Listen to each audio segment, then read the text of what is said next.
Are we live? Can you hear me? Can you see me? Good evening. It is Thursday, July 3rd, and we're here to talk about Got a Feeling. I got a feeling this is going to be a good stream. Am I coming through out there? Fred, hello. Let's go indeed. Hopefully, we are going. Fred says that he loves the song. Wait a minute, hold on. Before I address that, I just want to know if we are live right now. Let me just check here. Ew, are we live? Are we live? Seems that we are. Yeah, sure are. Hey, Fred. So, you're saying, hey, Luca.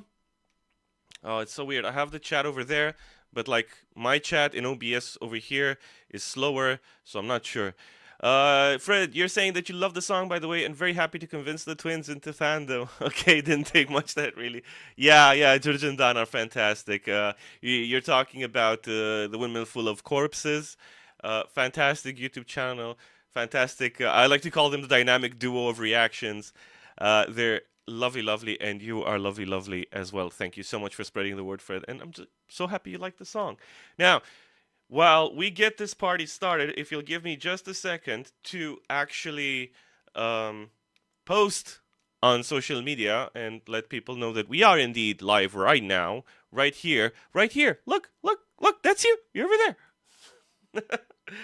And because what we're going to do today is that we are going to open up the project for Got a Feeling, and we're going to go through all of the sounds, the writing, and of course, how we came up with the song. I'm going to show you the demo, the very first demo that we did. Well, I'm happy to call them friends of ours as well, Fred. They are incredibly nice, and I'm happy that I got to talk to him and I got to meet him.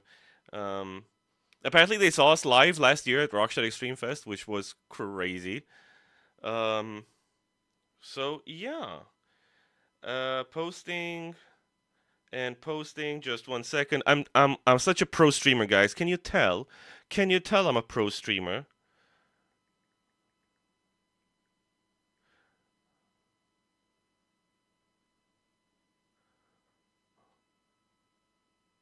Talking about got a feeling. Boop. And boop. Can you tell that I'm such a pro streamer, guys? Definitely our most unique single so far. Cheers, Fred. Thank you. It is a departure. It is a new sound for us, and I'm glad we decided to release it, and make it a thing and share it with everybody. Like we've had this song in our back pockets for so long. And I can wait to share it with all y'all, so, and have some fun.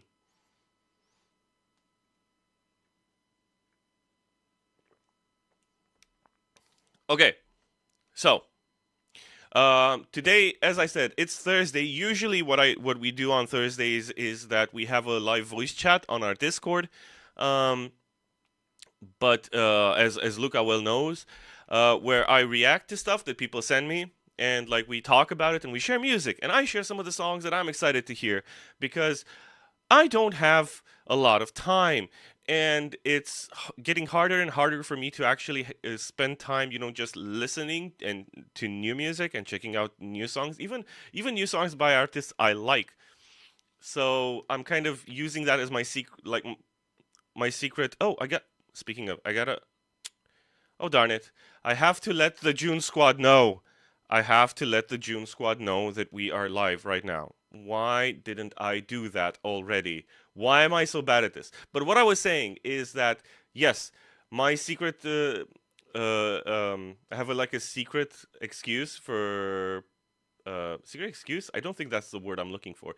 My alternate plan for the Thursday live chats on Discord is that we actually talk about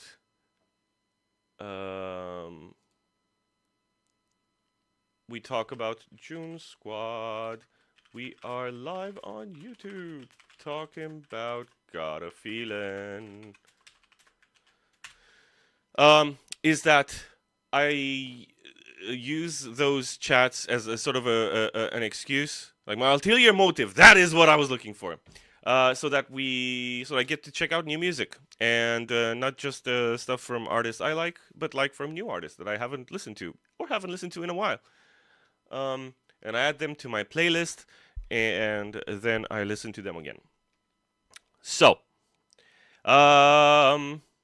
okay, so I've let the June Squad know. I've posted on Instagram stories. Hopefully that should be okay. So let's get this party started, shall we? Let's talk about Got a Feeling. So, I'm going to show you, the first thing is that I'm going to show you the demo, like the first demo that we did for Got a Feeling. I have it pulled up. Now, I don't think, yeah, and I think, if I remember correctly, this, like, Rach and I started it. We started it. And it was like, we actually sketched out a lot. Like, when I re-listened to this demo before the stream, I was like, we actually sketched out a lot of the song. So, hey, Philip! How you doing? Yeah, so, let me show you the demo of Got a Feeling here. And let me just switch to this view. And as you can see, right, we're going to be checking out Cubase. We're going to be opening up the project. We're going to be going through all of this good stuff, and talk about how we made the song. But before that, let me show you Got a Feeling, the little demo we did. Give it a minute. Oh, there it is.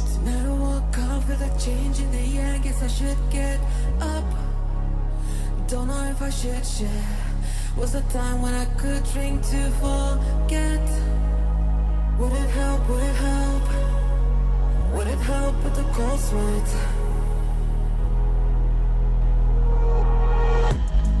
Couple pills stashed away from the pain and the lack of affection. Wash them down with my fake hopes. This is my deflection. Look, you're saying, you think the demo is named I'm Not Have a Got a Feeling? I don't got a feeling. Or maybe.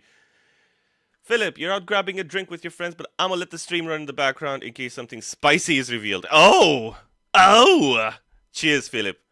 Thank you so much. But like, enjoy your night out. Like, you can check out the VOD. It'll be up. So like, it'll be fine. Now, back to the demo. Measure my decay in degrees, that's a feeling, then I freeze, yeah. Kiss me when I think, takes me to the brain, begging if you stop, please, yeah. Yeah. Can you feel it? Can you feel it?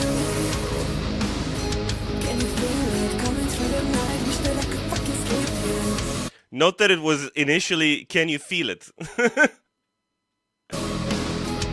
you feel it? Can you feel it? Can you feel it? Coming through the night, wish that I could fucking sleep, yeah. Oh, by the way, I gotta say, for this stream, warning, I don't like to cuss on streams. I don't like to talk dirty.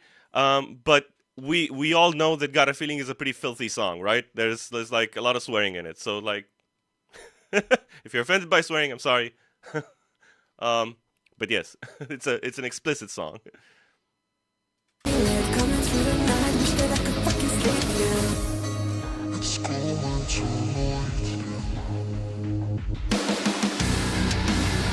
This is new.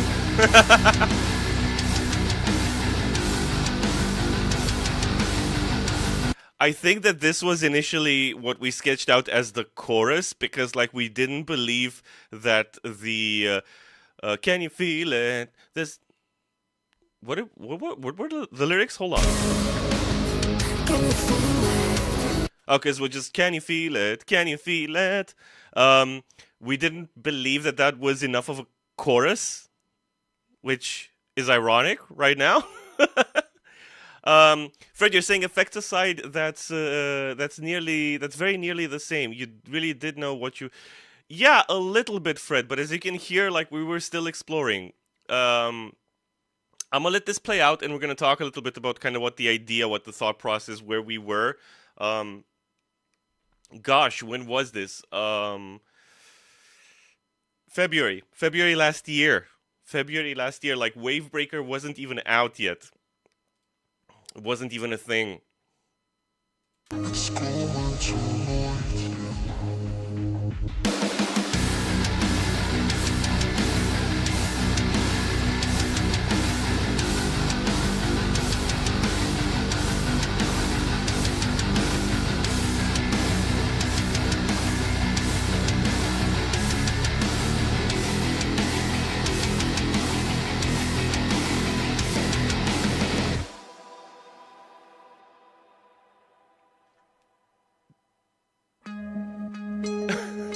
A break.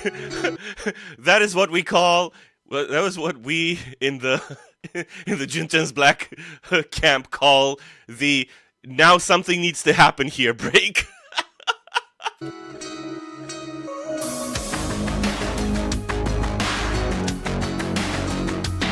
lot more cyberpunky.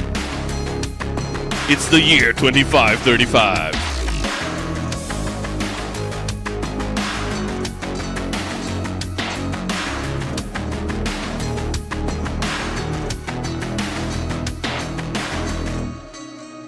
So that was the demo, right? So that's what we started with. That's basically where we started from. And the mindset, because we were talking about this, right, Fred? The mindset was that we wanted, so like Rach, especially, but also myself, like we've been listening to a lot of dark pop the past couple of years. Um, we've been listening to like a lot of stuff like Ari Abdul that we checked out on the voice chat also. Um, the weekend, we have like a playlist for this, by the way, like health. Let me think, crosses, right? And we were sort of really inspired by that sound, and we were kind of is. I think that that kind of fits what we do. We were like, that might be something to explore. That might be something to um for us that that might be something that might be appropriate for what we do, because one of the pillars of like there are a few pillars for Junta's Black, right? One of which is sort of experimentation in sound, so like always looking out for new sounds and trying new things with our sound, but also um having like it's about the sort of the honest expression of emotion and experiences, um and we felt that it kind of maybe we could try something like that, right? And I think I came up with, I'm trying to remember if Rage came up with the melody, or I came up with, there was that initial bass line, right? Which that you heard on the demo that eventually turned into this.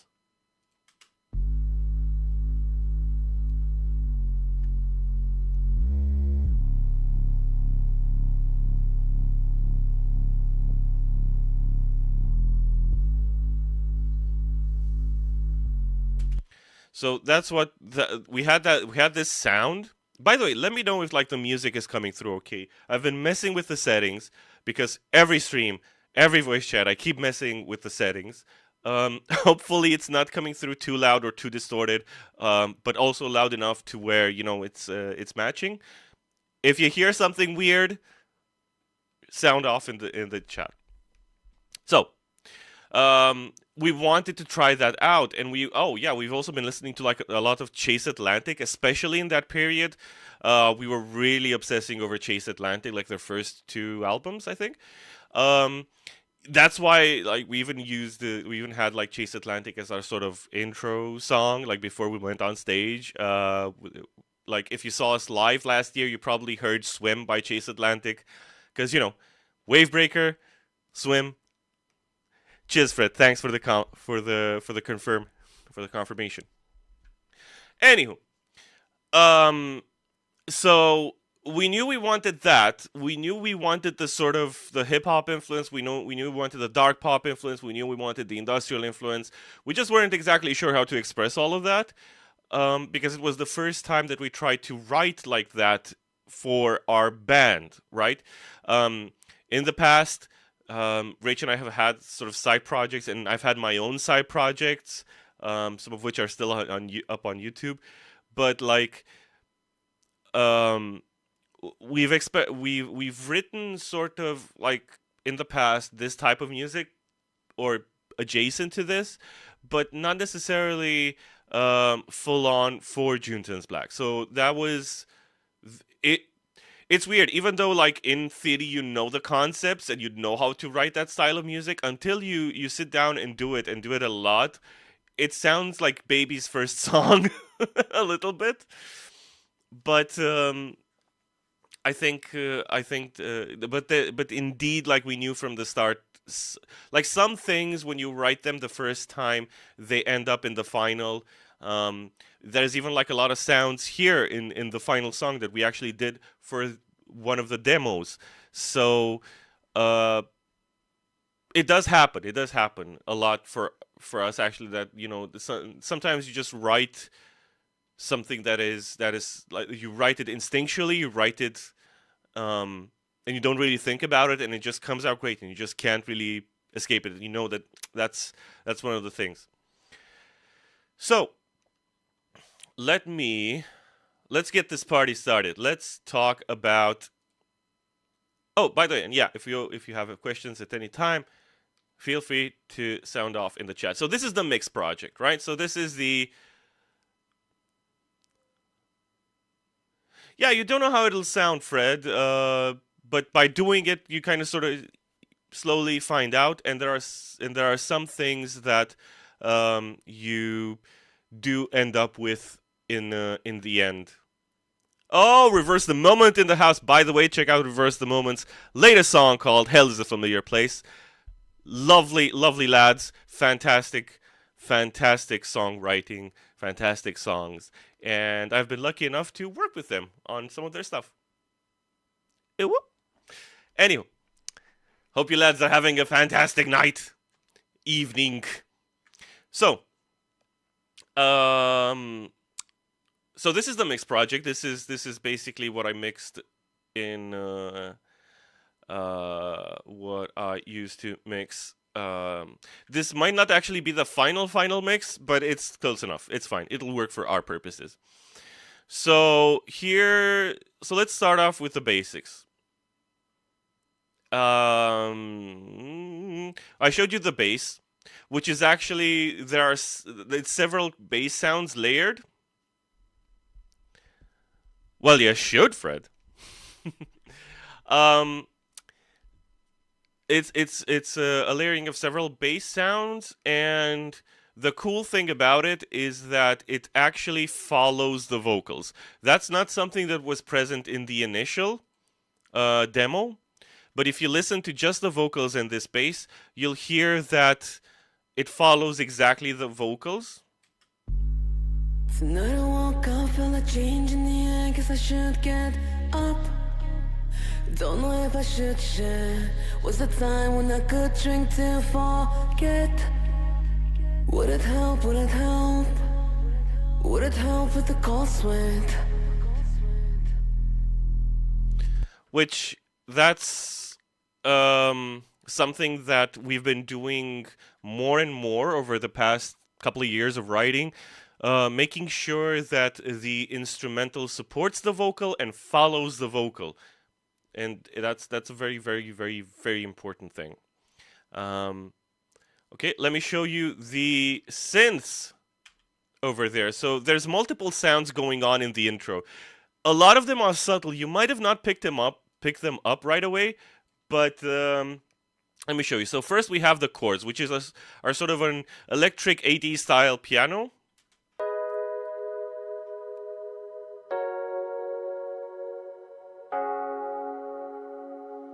with this radio effect, kind of.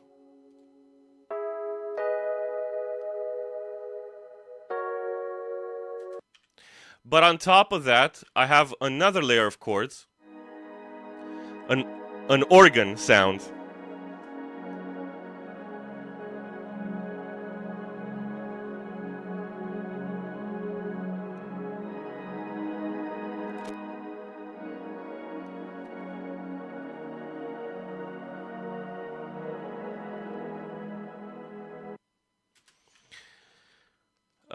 And then we have some atmospheric sounds. Let me just play all three of these together.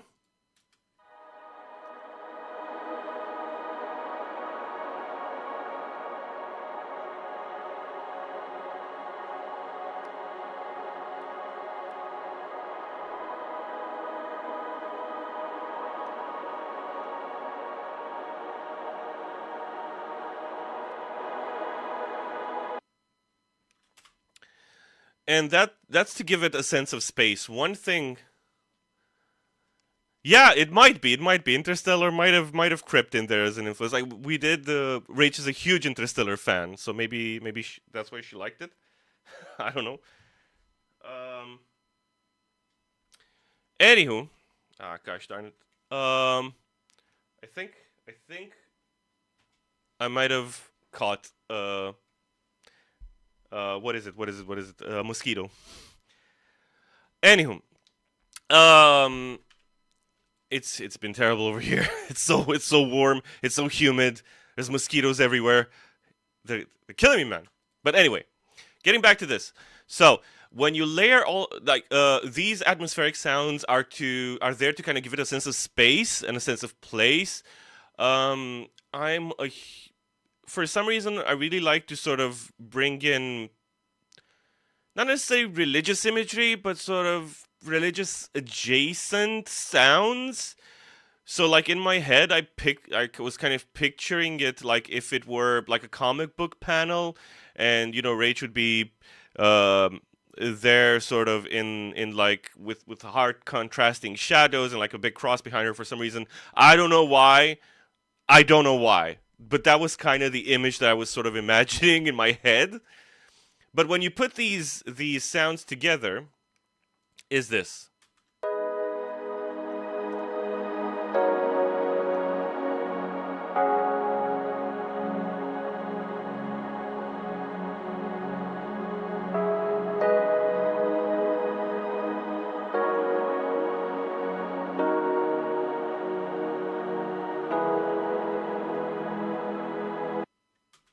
Yeah, so I feel like it gives it a pretty unique texture when you layer all of these things together and makes it sound like you can't really give it like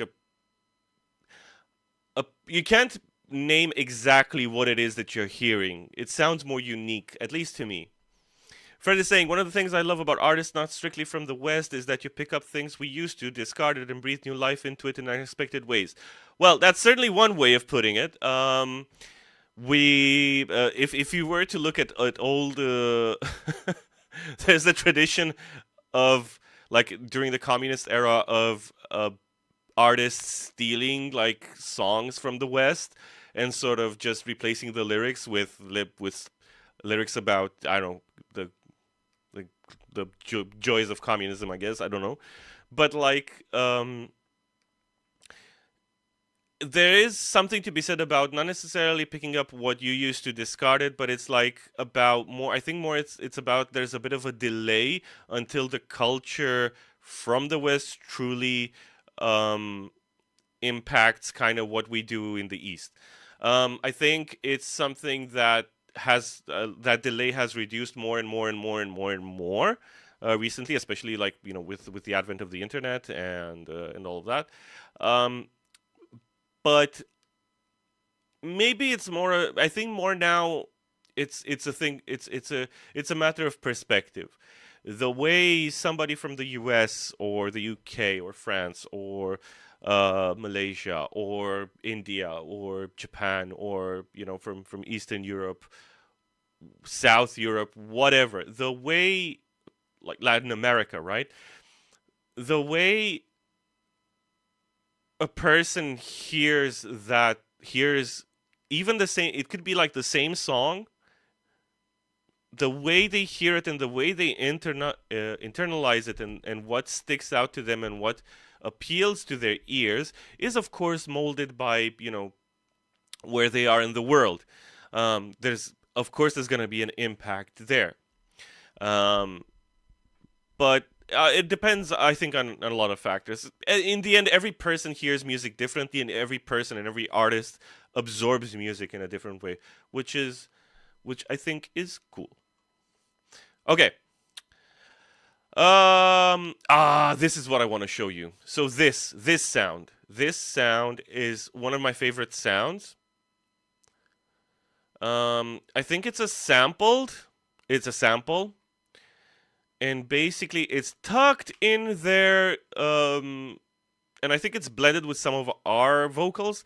The point is that it sounds like this backward sort of hazy vibe, right?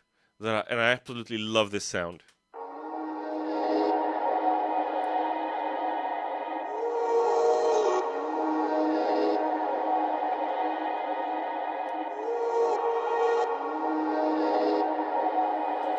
And when you layer all of that together without the vocals,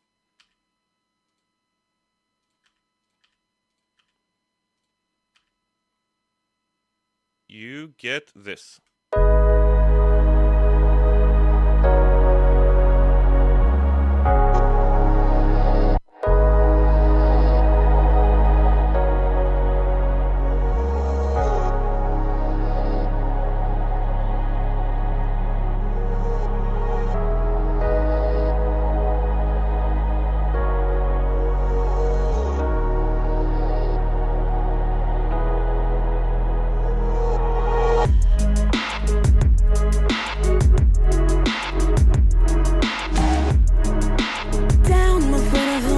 Okay, we'll get to the beat. We'll get to the beat in just a minute. But let me show you this craziness, this wackiness. So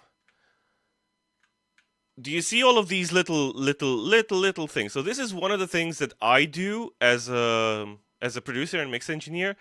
I like to compress my vocals pretty hard, which means that I reduce the dynamic range, and the vocals end up kind of a bit static, if you will. They're really upfront, they're really loud. You can pick them out, and you get like a lot of presence, but you lose some of the dynamics. So what I do, so you lose some of the dynamics in volume and things like that. So what I do is, where is it? I got this thing. Well, actually, my bandmates got me this thing, which is a PreSonus fader port, and it's awesome because it has a little fader and it's motorized.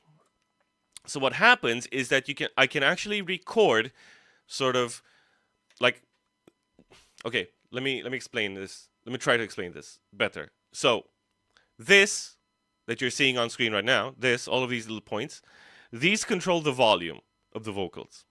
And you can see it's very small movements, right? And what this does is that it allows me to accentuate certain words. And the way I do that is that I record live with this little fader. I go like this. Well, okay, that looks weird on camera, but like I move the fader according to what words I want to accentuate, right? According to what syllables I want to accentuate, and bring in some of the more of the dynamics in the vocals. That's a little pro mixing tip for ya, lasses. Just that labels tend to seize on things and ruin them, then they move on to the next thing, and somehow with fresh ears you find the great in it again and add something of your own. Yeah, Fred, maybe. I mean, labels have their place as well, and they do. It depends on the label. I don't know. It seemed to me, it's not. I don't see it necessarily as cut and dry as that. It depends a lot on the artist situation, on the label. Anywho, going back to this.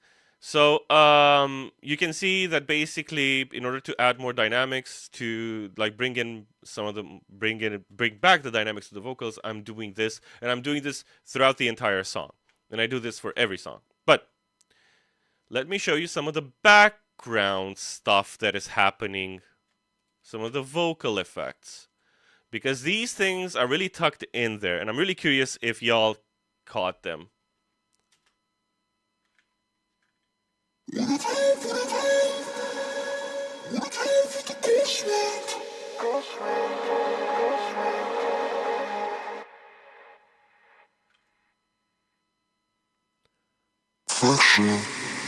Okay, those are loud. Those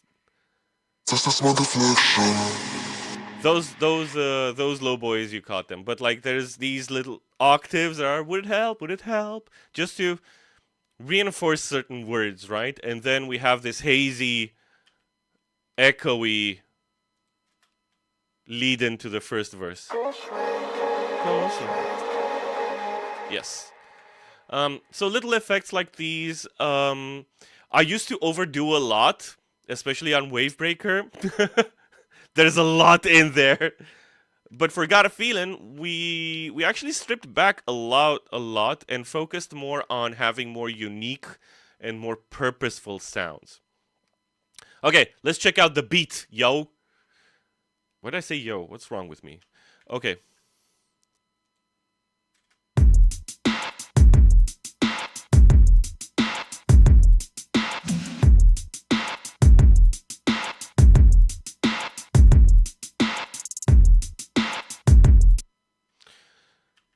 So it's a pretty simple. Yeah, yes, it is, Fred. That's why I like to. That's another reason why I like to do these streams, because like I like to show you, give you a peek behind the curtain. We can hear some cool sounds.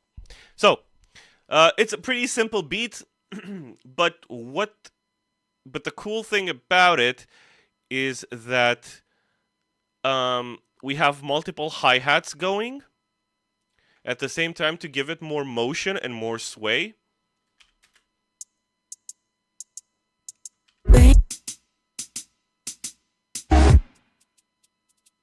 Oh, this one is very quiet.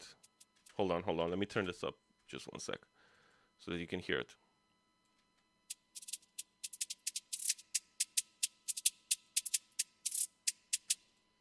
Right? And when you put all of this together, you get this.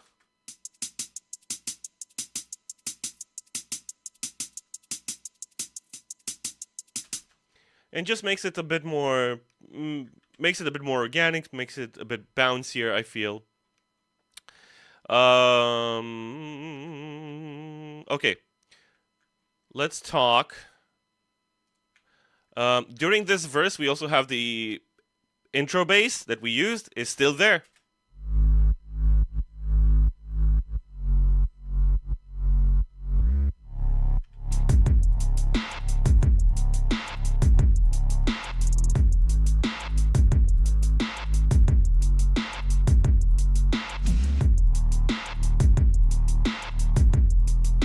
Right?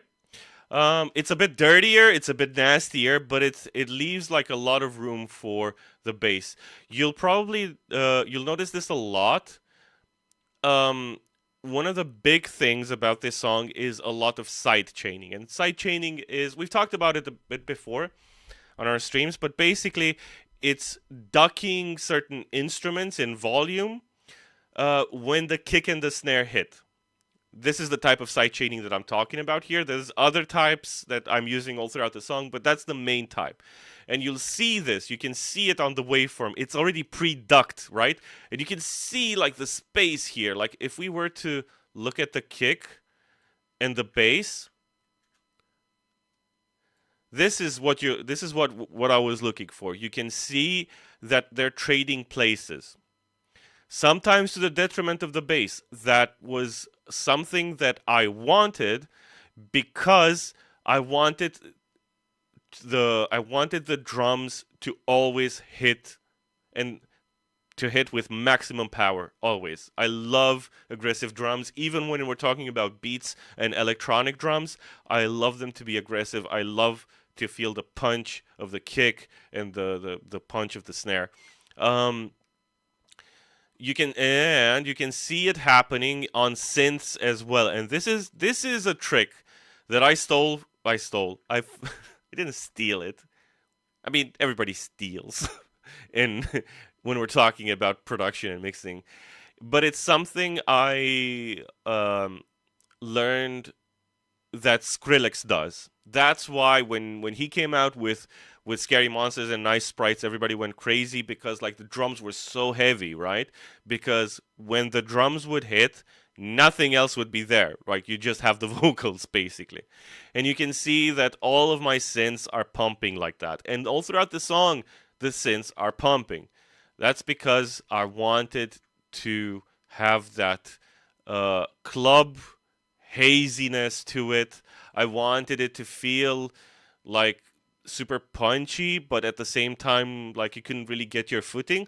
Almost like you were a bit drunk, one might say. Cheers, Fred. Glad you like it. Okay, let's check out the synths. So we've got the main synth loop that I'm reinforcing with some tones of my own.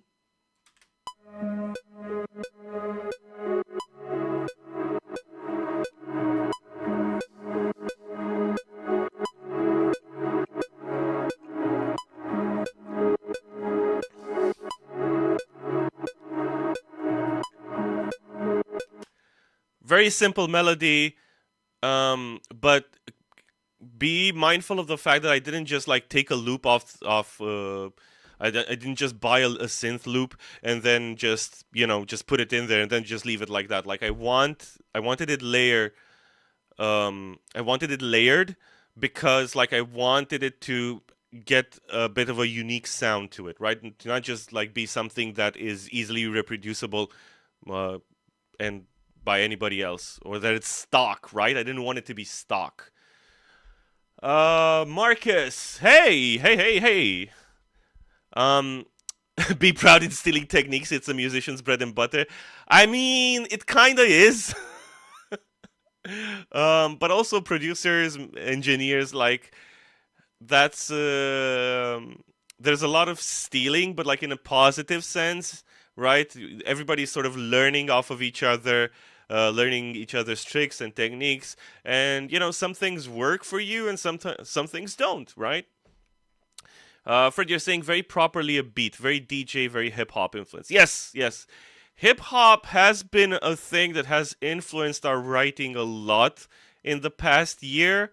There's a song that, if nothing goes wrong, will come out this year that will showcase that a lot more. And I can't tell you more. I've already said too much. But let me show you something cool. Did you know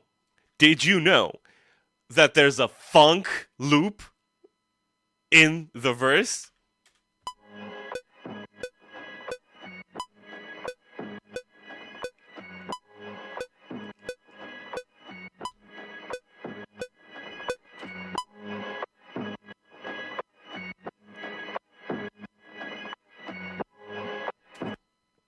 Oh yes, and that's like a full band funk recording that is basically it's been turned into an element that goes into our verse here.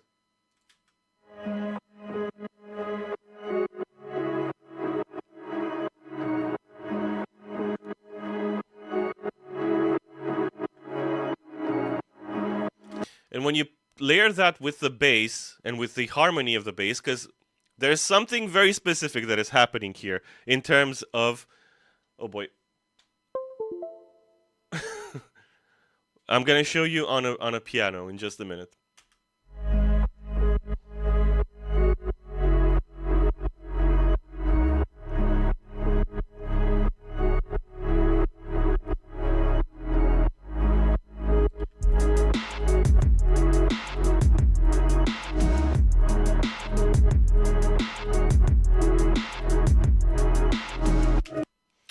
So what's happening, what that funk loop is basically doing is it's playing. So there's kind of three tiers to the melodic content, let's say, in terms of the instrumental here. And that's kind of what I wanted to show off. It's something that I think is very cool. But basically, what's going on is that okay. So we're in G sharp minor, yeah. So okay, and basically what's going on is that you have the bass down here.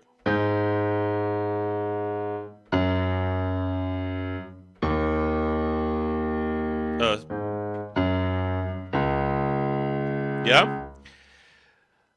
Above that, you've basically got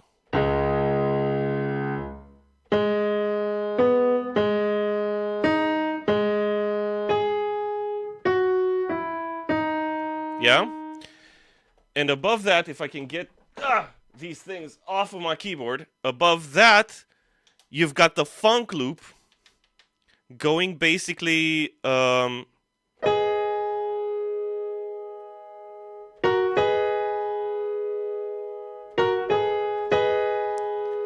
right? And I don't have enough hands to play this for you properly, but you can hear from what I played you in terms of the tracks that it all becomes one big chord in a way, because it's all stacked, because I'm using different timbres and different octaves to stack kind of different melodies and chord progressions on top of each other. But because we're all in the same key, and because we have different timbres for different things, we end up with something that is harmonious. Which I tend to do a lot. This is actually something that I picked up when I started composing, like when I was a kid. And I really, really worked at a lot. And I picked it up from Trent Reznor. I feel like from what I've listened, I'm a big Nine Inch Nails fanboy. The way I internalized his music, from what I internalized from his music, one of the things in terms of compositionally what happens there is this sort of stacking of melodies, of harmonies, making one big chord. And it's something that I feel like it's used a lot in orchestral arrangements. And I feel that if it can be done in basically pop music or rock music or metal music as well, but you have to be very careful, because there have been times in the past where I myself have messed it up and put in too much stuff. You kind of have to be very purposeful about what you use and how, and like you need to take into account. I need to take into account not just like the notes, but like the notes with the timbres, with the textures, with the octaves, and then also think, okay, yes, but it needs to not outshine my vocal. Now in this case, basically the instrumental is a bit more lush than the vocals, because as you know, the vocals are basically, they're almost semi-rapping a little bit, right? They're not doing like a whole lot in terms of melodic content, so like they're not like floating around. Rach is not singing a bunch of notes. Couple pills flushed away for the pain and the lack of affection. Wash them down, my faded hopes, this is my deflection. Measure my decay in degrees, there's a thing and I freeze, yeah. Kills me when I think, takes me to the brink, that's my expertise, yeah. That's actually a vocal chop that I made from Rach's vocal. Anyway, Fred is saying that we definitely have our own fingerprint, instantly recognizable. That's cool, Fred. Like, I'm happy to hear that. I think that we're still developing it, personally. But yeah, heck yeah. Cheers, mate. A chord, but not necessarily synced, overlapping with each other's, with each source. That's, yeah. Something like that. Something like that. That's one. Rach is almost jazz singing. I mean, could be smooth jazz. Could be smooth jazz. It's fine. It's fine, Fred. It's just Rach. It's just Rach without the E. It's Rach. It's super, super easy. But don't worry about it. It's fine. Um, yeah. There's also some effects happening here on the like there's also some small effects that are transitioning us, like before we hit the loops and the beat.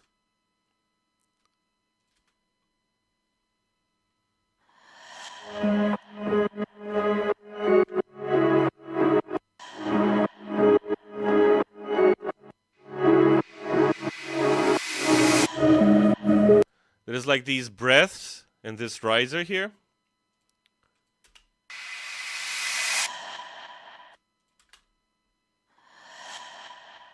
Like these sounds, which are just nice little accents, right? Um, okay, let's talk about the chorus, right? Because that's what you're here for. So, okay, the chorus. Me when the thing takes me to the brink, that's my expertise, yeah. Got a feeling, there's no healing. Got a feeling, coming through the night, just that I could fucking sleep, yeah. Let's start with the vocals, right? I know why you're here. You want to hear Rach's singing. I know, me too. So, it's basically it's a very simple vocal arrangement. If you've if you've listened to our stuff before and you've watched some of our deep dives, like the one we did for Wavebreaker, where we opened up the project like this for each song on Wavebreaker and talked about it. And that VOD is still up, by the way, here on YouTube. We love to do big, lush vocal arrangements. Here we had to keep it simple. This song was so particular. Like, I swear, it sounds like a complaint, but it's really not. But like, you'd be surprised how much time we spent trying stuff out for this song, and sort of realizing that there's an elegance in simplicity. There's an elegance in minimalism.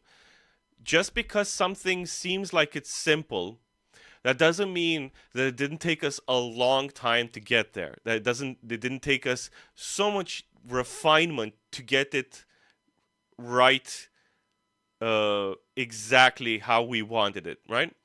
One example of this is the chorus vocals. It's basically Rach, right? Like straight up, like the main. There's like a double that is brighter, where she's singing a bit brighter, like this, to give it more, just give it more brightness, give it more clarity. There's a high octave where she's going, got a feeling, where it's like this sort of really processed vocal, and there's a really processed low vocal, an octave low, got a feeling. That's it. That's all it is. We tried harmonies, we tried different vocal arrangements, we tried so many things, but this is all it had to be. Anything we tried to be more than, to do more than what you're about to hear, we ruined it. So yeah, here's Rach's vocals on the chorus.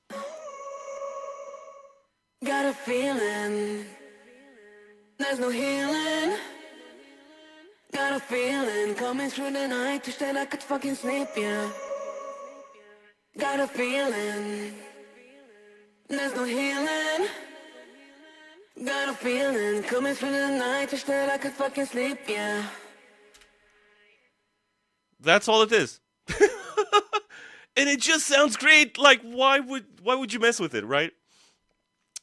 Fred is saying he loves getting more clean singing from her. It was so unexpected. I knew, but I really didn't know. Yeah, same for us, Fred. Rach is still working to discover her voice, which is amazing to watch her on this journey. She's worked so hard and like for many years to get her screams to a good place, and now she's sort of unlearning everything and relearning in order to develop her clean singing, and it's getting better and better. Like every rehearsal, she's sounding better and better, and I think I think like for some of the stuff that we have written, I think you're gonna be really excited to hear her like her what she can do with her voice now. It is hard. It is hard, Fred. To know when to stop. So, like, Fred's asking if it's hard to know when to stop. Working on a song, when to leave it alone and just not mess with it anymore. It is hard. Um, we do. Sometimes you end up just going over the mark, let's say, and just sort of uh adding more and more and tweaking more and more and changing more and more until you realize that, oh my god, we lost a song, we need to pull back, and then you pull back, and then it's like much better. Other times, honestly, it's a matter of time, right? We set our internal deadlines, we talk with Ella, our amazing manager, and we decide, okay, we got to release this song, it's got to be done, right? um Other times, sometimes you just gotta, like, if you feel like you're just like the song isn't working out, just leave it. Just leave it. Don't think about it for like a few months. Work on other stuff, so on. Come back. When you come back, you have a fresh perspective, you have a fresh ear, and um it'll be like you'll know exactly what to do then. So there's multiple ways of dealing with it. um my north star currently is the vocal, basically. If I feel that, generally, if I'm adding too much stuff, I feel like the vocal gets lost, so I tend to use the vocals as my north star. If the vocals are okay, then we are good. If I don't feel like we're supporting the vocals properly, then I stop. Okay, let's listen to these drums, yo.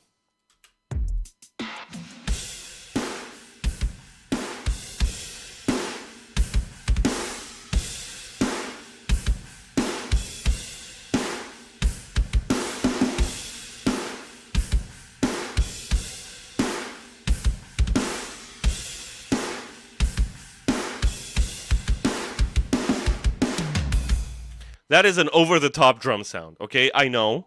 I know. That snare is particularly nasty. It's literally like a slap to the face. That's kind of how I wanted it. Like I really wanted the drums to hit hard when they hit. Um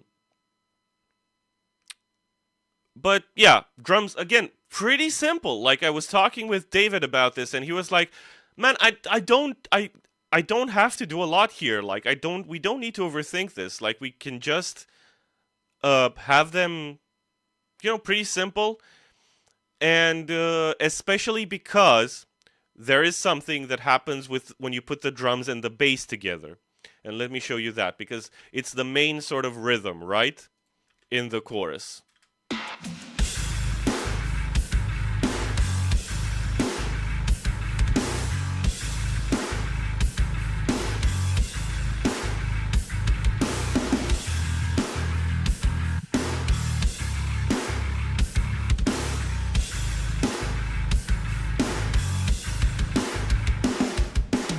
Let's actually we'll deal with the guitars later, but like that sort of that rhythm is, you find it a lot in mid-tempo music. Cyberpunk music uses it a lot, where it's a vaporwave, synthwave, they use it a lot, and it's basically kind of the perfect rhythm in a way, because when the kick and the snare hit, generally that's not where the bass actually plays, right?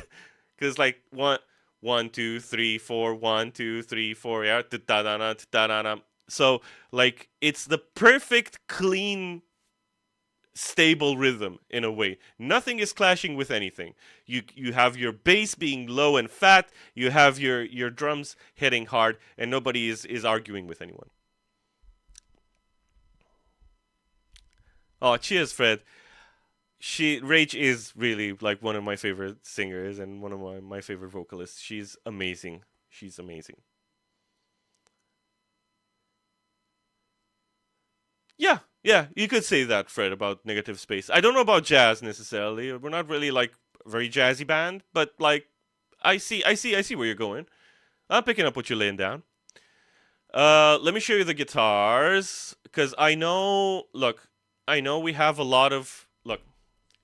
I know we have a lot of um, guitarists in the Discord, and we might have some guitarists here in chat as well on the stream. And I know that you're curious. We always geek out about tone, so I'm just gonna like spend 2 minutes to talk about guitar tone. There's two guitar tones in the um in the song. Two main guitar tones. There's a main like we're talking about rhythm guitar, yeah?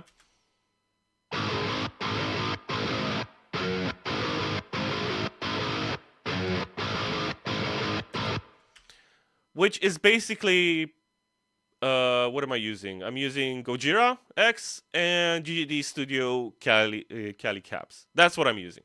I'm doing some processing shenanigans before we hit it, but basically that's it. But because we are tuned so low and because like we generally we want some more clarity in the guitar, what I usually do for our stuff is that I layer in, so like all of our songs are quad track. That means I track the rhythm guitar part 4 times. It's a different performance each time, and basically I mean it's the same part but it's played 4 times. That helps us to get like a big fat and wide guitar sound. And so that was the main rhythm guitar sound, and this is the secondary one that is layered underneath.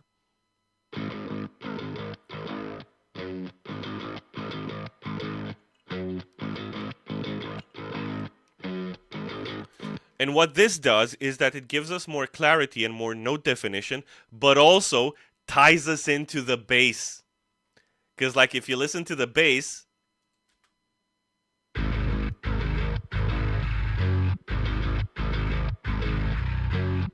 yeah? And when you put these two sounds together, you get that. Because, like, if you were to just leave the standard rhythm guitars, they're okay. They're also kind of stock, to be honest. So we add in these ones.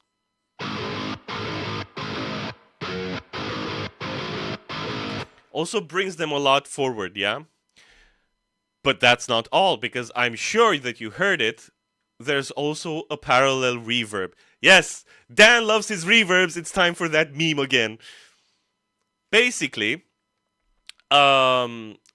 there's something I've been experimenting with recently, making the guitars feel more lively because we are in a digital environment. I'm using digital plugins. I'm using digital amp sims. I still want the definition from using digital, but I do want to make the guitars feel more alive. So without them, basically,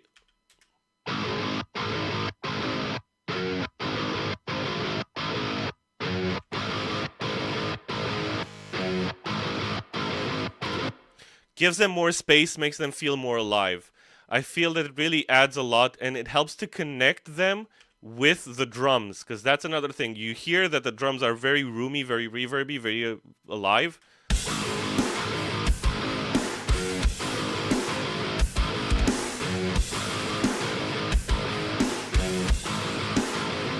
Makes the guitars a bit phasier, if you will, but I like it. They feel more liquid, they feel more alive when you bring in that reverb.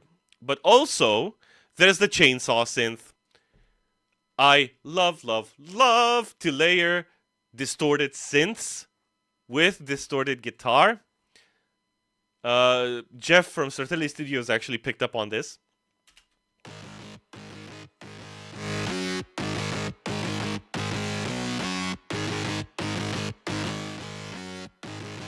And what that does is that it brings some of that high-end fuzziness and nastiness to the guitars, because again, the way I record my guitars and the way I like to produce my guitars is very technical, very precise. It's all very perfect. It's all very sanitized and very nice. But you lose some of that danger element, some of that nastiness in the guitars. So I use several tricks. I'm not showing you all of my tricks. If you want all of my tricks, join the Discord and ask in there. But in the description. But that's basically the guitar sound, pretty much. And if we were to just listen to the drums, the bass, and the rhythm guitars.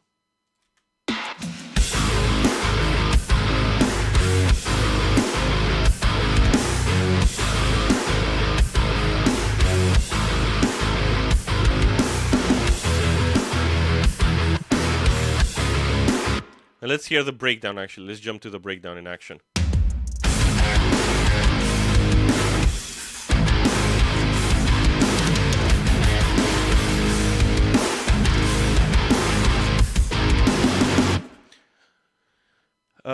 Very funk. I do love funk.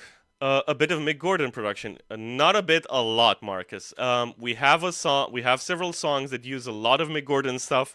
This is not necessarily one of them. But Mick Gordon is one of my idols, definitely, and one of my huge influences.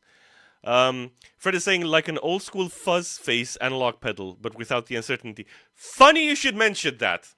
Funny you should mention that, Fred. I'm going to jump around a little bit here, but in the breakdown, we have, and please pardon my French, the fuzz fuck guitars.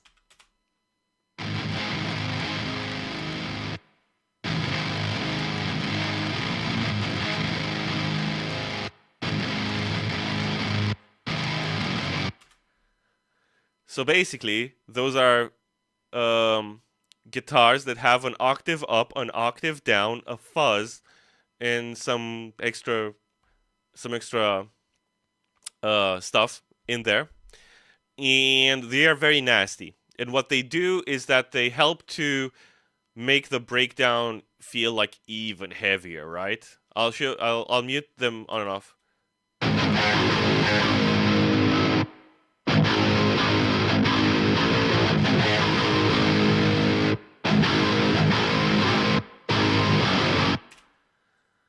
Yeah. Nasty stuff. Love it. Back to the chorus. Okay, so we talked about the band part, let's say. We talked about the vocals, the drums, the bass, the guitars. Marcus, that's exactly the stuff you add as well.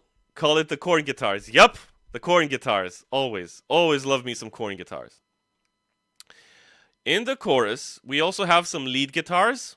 And there's this tone in there that's reinforcing the melody. You'll hear that melody that we had in the verse is kind of present a lot throughout the song. That's one of the things that we did on Wavebreaker, the song, as well. The same melody running all throughout the song. So basically, the melody that we had on synths, right? This loop here.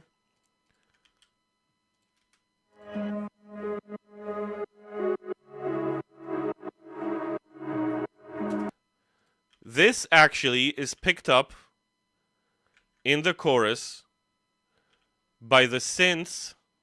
Where is it? The synths and the guitars.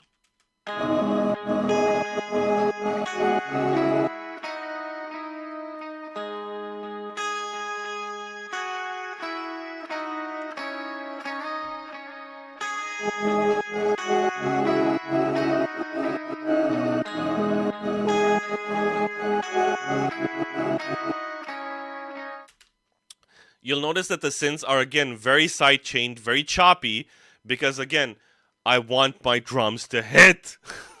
Oh! I need them to hit hard. But the guitars are providing the through line, right? The guitars are not sidechained as hard, and they are still providing the through line throughout the throughout the chorus, so that you still have that melody in the back, right? It's not like a main thing, but it is present, right? And you have that through line. And I'll show you once we reach the breakdown the same melody, but done a bit differently, right? Same technique we were kind of using in Wavebreaker, the song. And we've also got some techno plucks and some sirens here.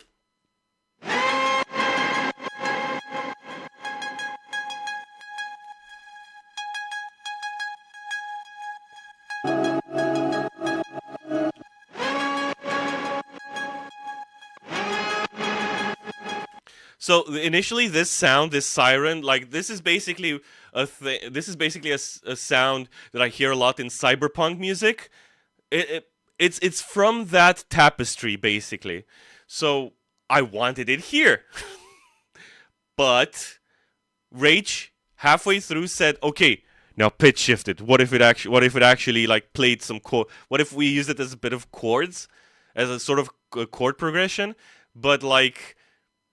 It's off. It's not perfect. You hear that it's not perfect, right?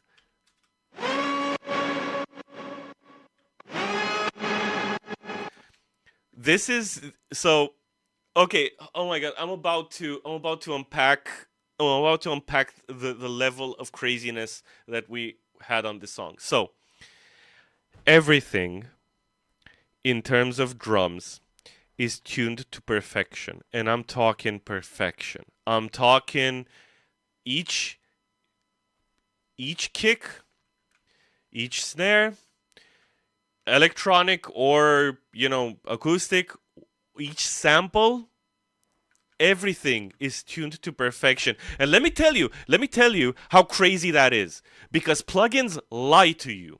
Plugins lie to you. You use a pitch shifter, it tells you, oh, okay, I need to shift this like one semitone up or down. And it's lying. It's actually off by like a few cents, like very, very ever so slightly. And when you have everything stacked on top of each other, like we do in this chorus, you hear it and it drives you nuts, because like you don't understand why it's not perfect, why it's not tuned. Why it's like it's numbers. It should be in tune. Why isn't it in tune? So I spent a lot of time and a lot of energy and a lot of I think I took away a couple of years off my life to kind of grapple with that, because it's the first time where I go so hard in terms of detail-oriented minutia.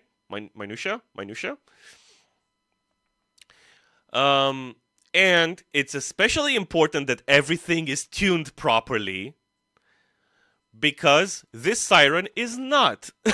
Because Rach, the way she heard it in her head, was like, these notes are not necessarily in the key. They're not 100% perfect, which means that if all of the rest of the instruments were not perfect, this would murderize you. It would sound so off. It would be like a din. It would be like a noisy din, basically.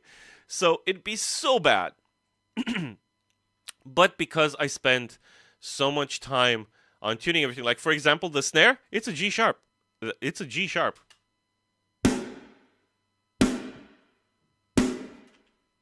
That, my friends, is a snare tuned to a G sharp. Yes. The kick is tuned to a G sharp. Everything is tuned. Like the toms are in thirds. It's like, I think it's like a third, a fifth, and an octave. Like everything was tuned. Oh my god, I cannot express how much time we spent on tuning everything and having everything just so perfect. Fred is saying not perfect is sometimes perfect, sometimes you want discordant. Yes, totally. But it's all about where you want that perfection, where you don't want it. And it needs to be purposeful. At least for us, for me, it's like, if I don't know, it's so usually when we work on songs, I usually hear the finished thing in my head.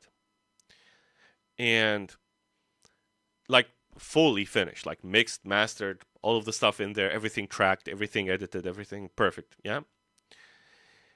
And if something is not exactly like, if a sound is off, or if a tone is not exactly the way I pictured it in my head, I can adapt, of course, but a lot of times it sounds off to me. It's not necessarily um that it's off key, but it's like it's off vision. I don't know. It's weird. But coming back to this. So, but if I just leave like the instrumental a little bit with just the I'll leave you the drums, the bass, the guitars, and like the synths with the effects. I think we have some effects in here. Maybe it will. No, no effects. You'll hear how that siren is kind of off, but kind of works though.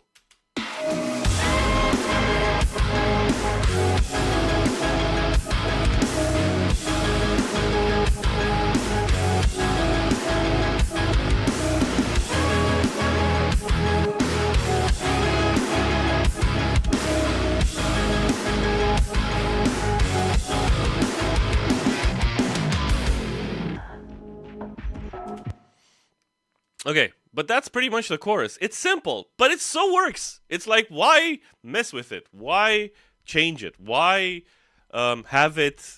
I don't know. Why have it be more or different than what it wants to be? Right.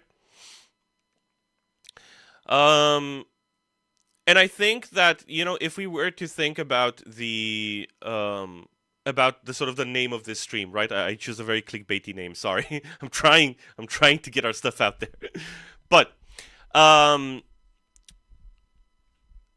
one of the things about this sort of trying to make modern rock and sort of bending genres and things like that, is that it can be too much. It really can be too much. Like, and we've had it happen to us. Like, I feel like what we do works best when we have a clear vision. We are choosing, it's basically like setting up your palette, right, for painting, and you have like 5 or 6 colors and you're painting with those. I feel that, again, coming back to the sort of elegance and simplicity thing, like focusing on what the song is, what the song wants to be, and focusing on just like a few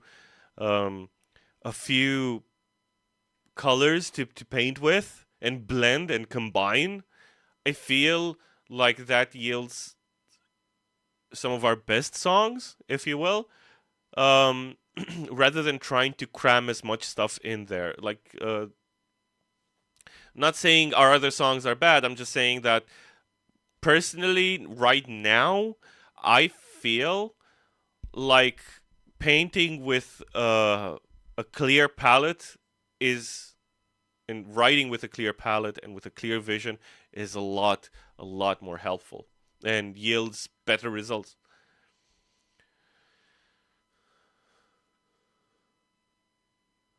Yes, exactly, Fred. It's exactly like cooking. Like, you use too many spices, like too many different spices.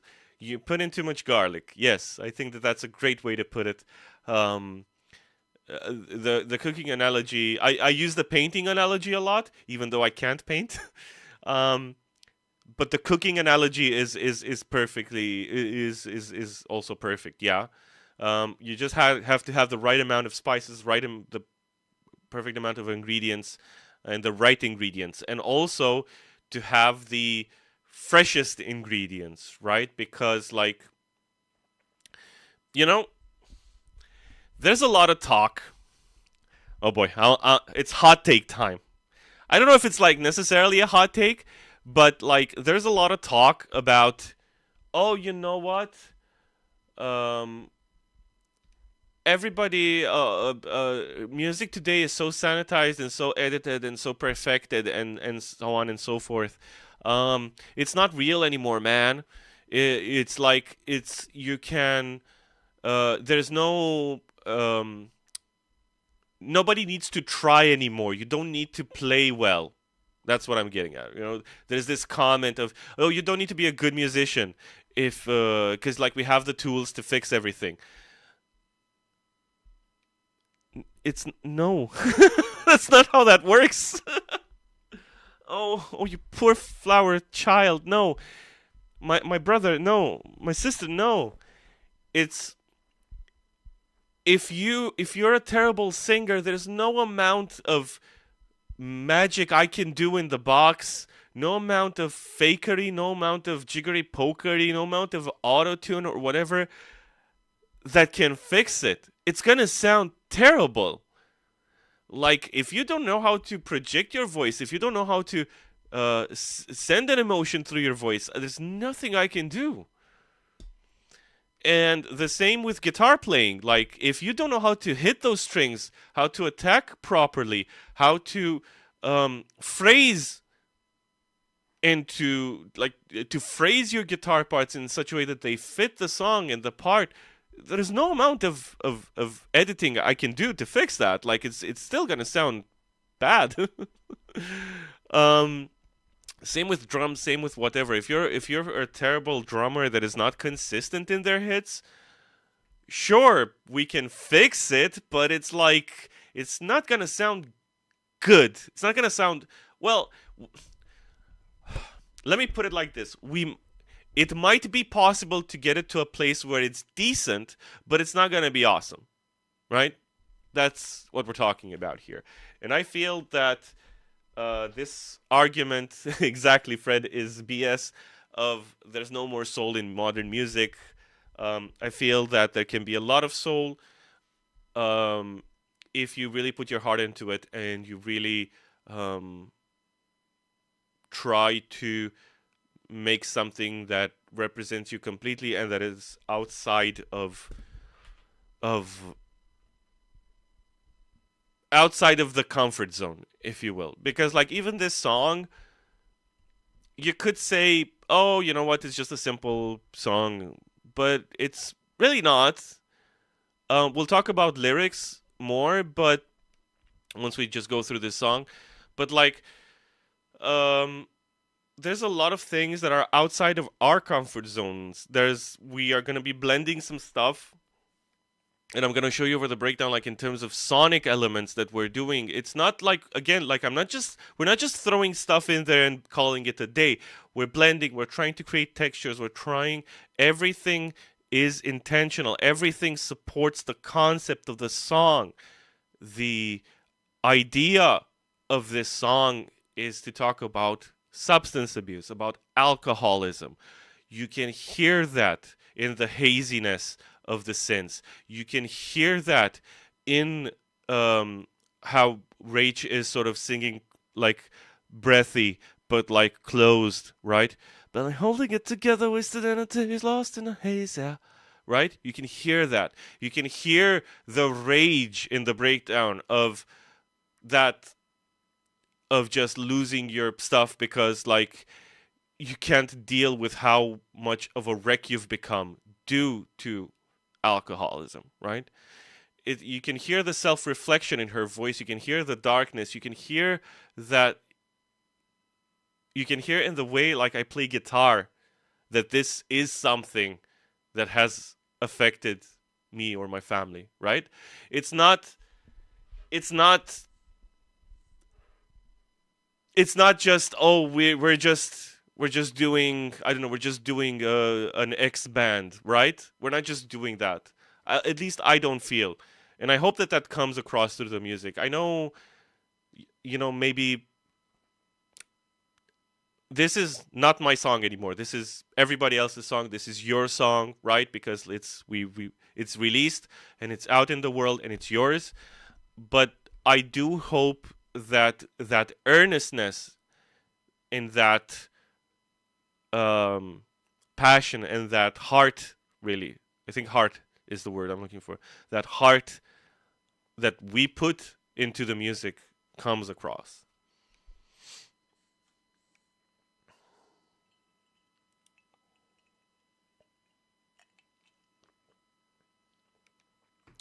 On Vicky's stream, on All Schools Up and Coming stream, we get that all the time. No one element of a song is wrong, but it's out of balance. Yeah, yeah, exactly, Fred. Balance is also a good word. When we're producing, when we're mixing, especially, it's about getting a good balance.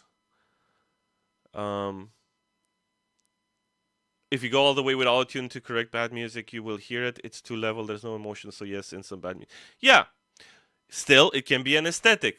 It can be an aesthetic. It, to me, it's about, does it serve the song, right? And does it serve the vision for the song? In this case, we did use quite a bit, but not to fix, but to give that pop sheen, because of two reasons. One being taste. Rach and I, we love the modern pop vocal sound. It's just the sound that we love. It's just, that's the way we like to hear our vocals. That's the sound we kind of grew up on. So it's something that is very pleasant to our ears. So we tend to gravitate towards that. But also in the case of this song specifically, it makes sense because it's about keeping appearances. Oh, the vocals are polished and pop and really nice, and the song is pop and polished and really nice, but the lyrics are really messed up because underneath your mask, you are effed the F up.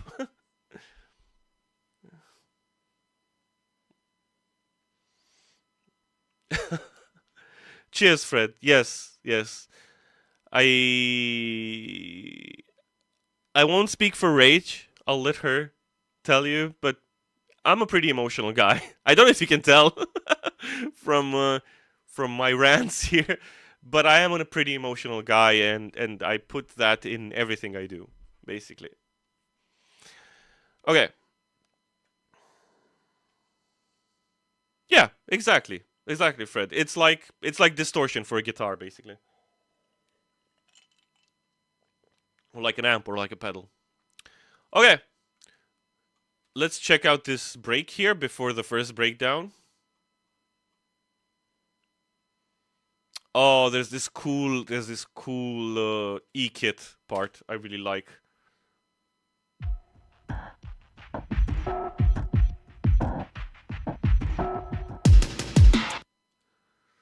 Okay. This is just a beat. It's not.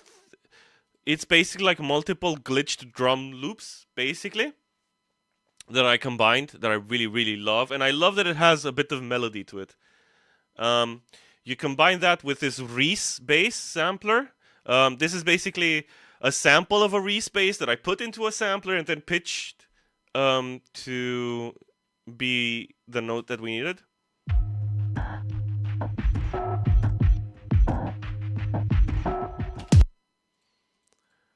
And above that, we have...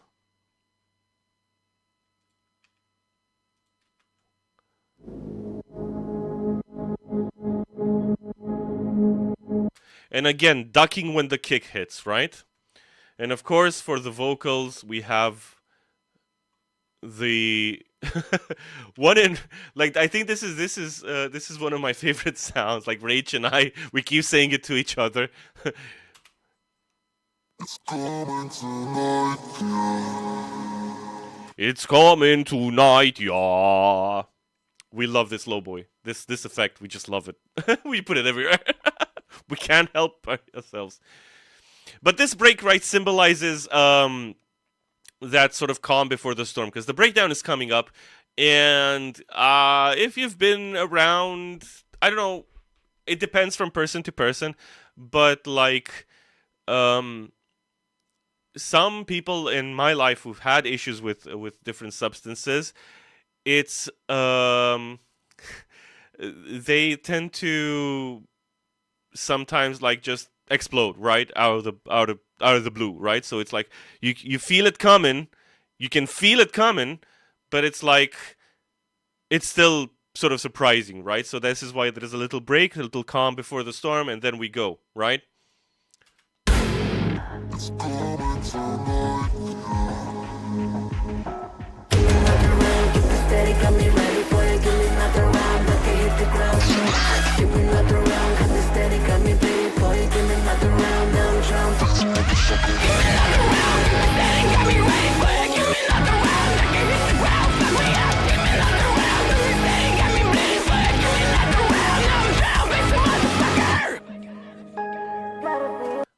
Okay, there's a lot to unpack here. This is where the arrangement gets like the here and in the last chorus. This is where the arrangement gets crazy, right? Let's start off with the vocals, because I know everybody wants to hear Rach's isolated screams, and we actually have like I put up a video on social media to show what she sounds like in the room, to show you that this is what she sounds like. You'll hear her with effects here, like with some compression. You might say, oh, you know what? She doesn't sound like that. She doesn't sound that aggressive. Oh, boy. Give me another round, keep it steady, got me ready for ya. Give me another round, I can hit the ground. Give me another round, have me steady, got me bleeding for ya. Give me another round, now I'm drunk. Give me another round, keep it steady, got me ready for ya. Give me another round, I can hit the ground. Fuck me up. Give me another round, have me steady, got me bleeding for ya. Give me another round, now I'm drunk. Bass the motherfucker. It's like, I don't know how to describe it other than Rach being, I don't know, she's just being an MFer, right? She's like, yeah, give me another round, keep it static, got me right. Like, whoa, whoa, whoa, whoa, whoa. But it's supposed to symbolize that rage where you feel like you're a badass, but actually it's like posturing, right? It's posturing. It's the sort of confidence that you would get like if you were, I don't know, 5 to 10 beers deep. And you're posturing, right? You feel like, give me another round, keep it steady, got me ready for it. Come on, give me another round, I can take it, right? But then we go back to gotafeelin, and then we go back to sort of the self-reflection part in the second verse, right? And in the second chorus, and we realize that actually we're not hot shit.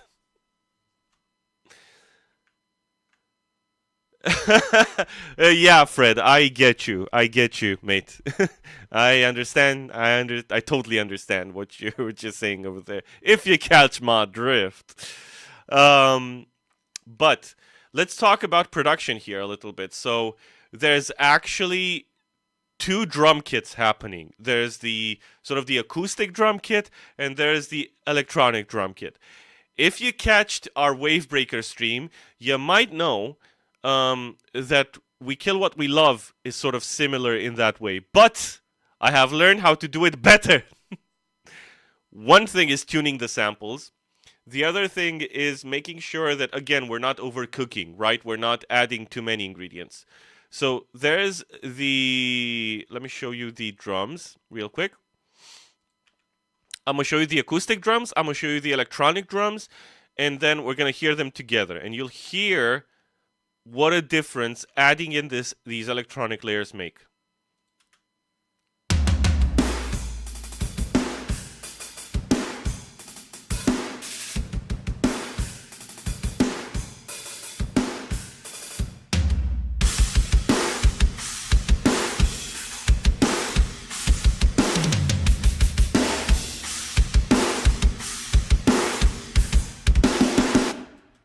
Right, so that's what think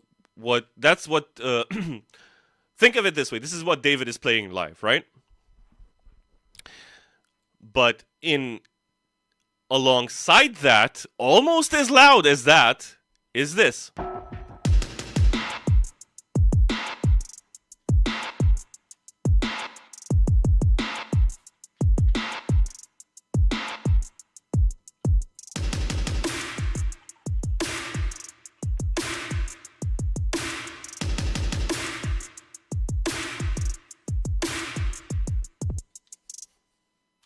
Yeah?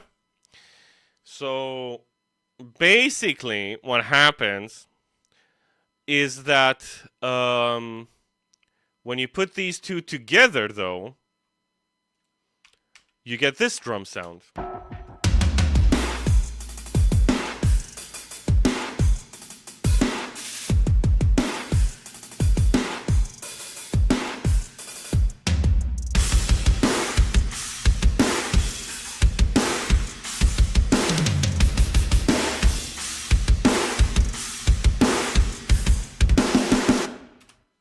And that's important because we love to call ourselves an electronic rock band, which means that the electronic side and the rock side, they're both equally important to us, right?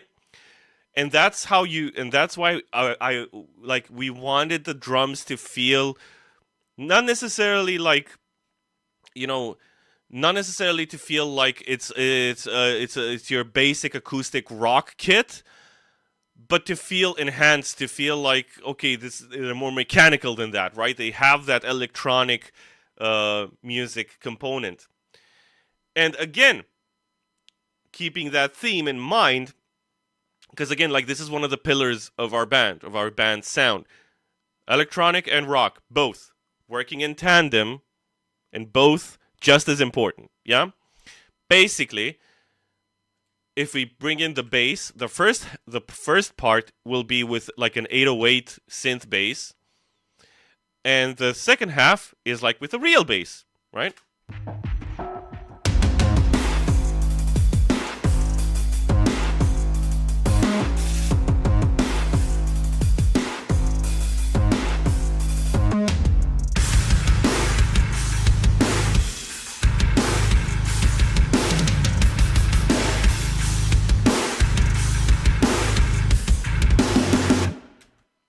That's some nasty ass stuff. And I know you want to hear it with the guitars.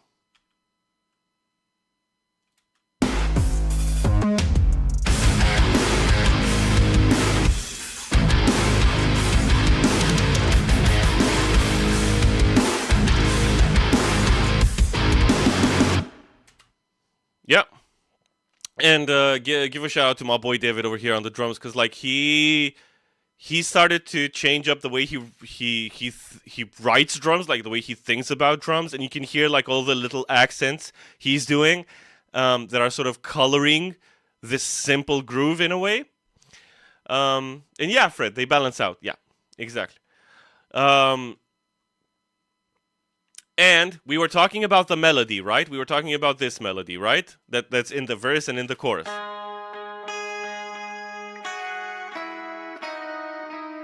Yeah? Here's what we can hear on the breakdown.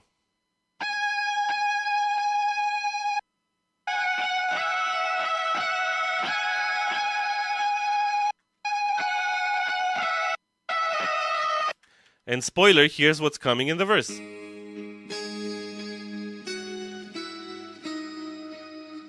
It's the second verse.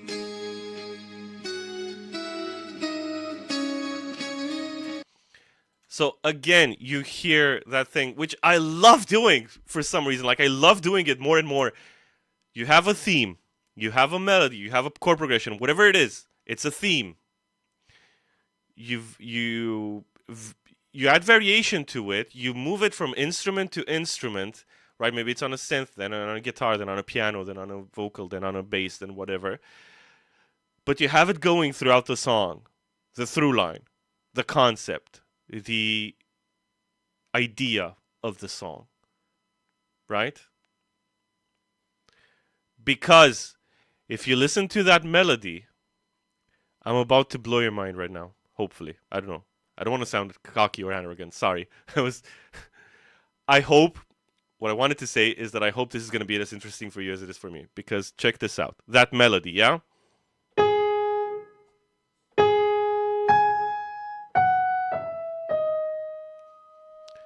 That melody is the idea of the song. Let me explain to you why. Confidence. Yes? It's projecting confidence. It's like, that's what you see on the outside layer, right? That's the mask you wear. Oh. Yes, Everything is fine. Oh fuck, I'm fucked up. Sorry, didn't mean to swear there. But that's the idea, right? Like you have an outside exterior that is confident, but your interior, it's messed up. You're actually kind of sad. You're actually kind of going through some stuff that maybe you're not realizing how messed up it is and how much it's affecting the people around you. That's the idea.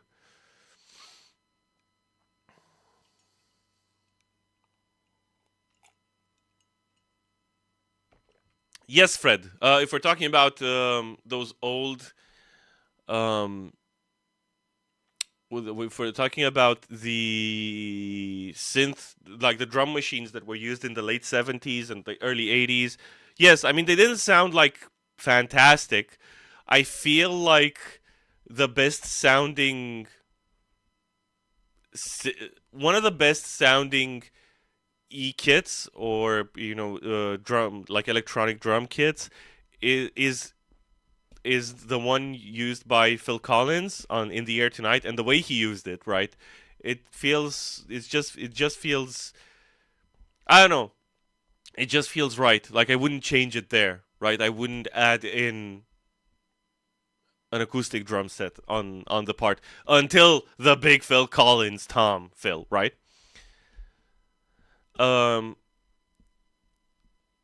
did we lead into the synths on the drums on purpose, make them more artificial to balance out the acoustic drums? That's a hard question to answer, Phil, because it really depends on the part. Basically, in general, we like to have our stuff. We like to have our stuff be pretty on the spot, like pretty pretty well aligned, let's say. Um, I I think it's more of listening to the acoustic drums and thinking about, okay, what are they missing? Then listening to the electronic drums and thinking, okay, do they complement the acoustic drums properly? And do they get me the result that I'm looking for? Because, for example, you'll hear there's this breakdown kick that just gives me an extra bump in the low end just to make it like even more of a club kick, right?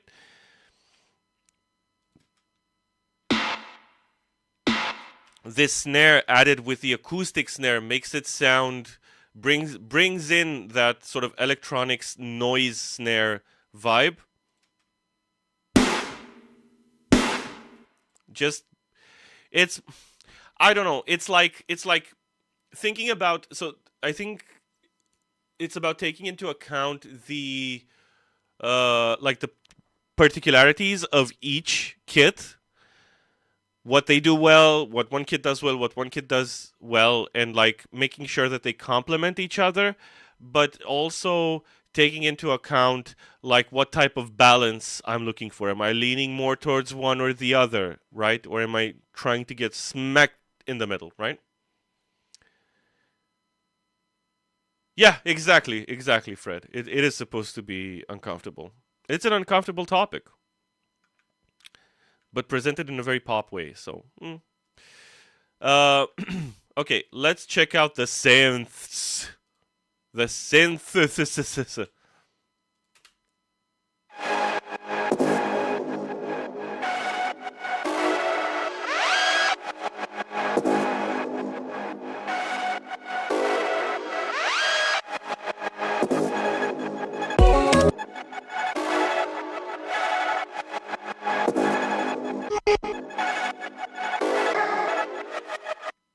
And you can see, again, there's not a lot happening here, and most of it is supporting that main theme, that main melody, right?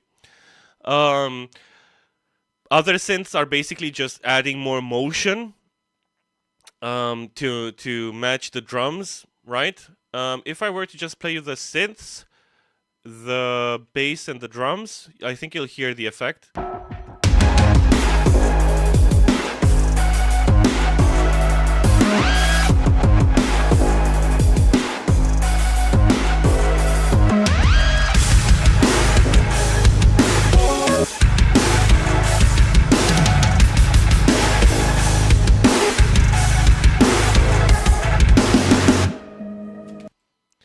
Yes, and um, there's also some effects going in this breakdown.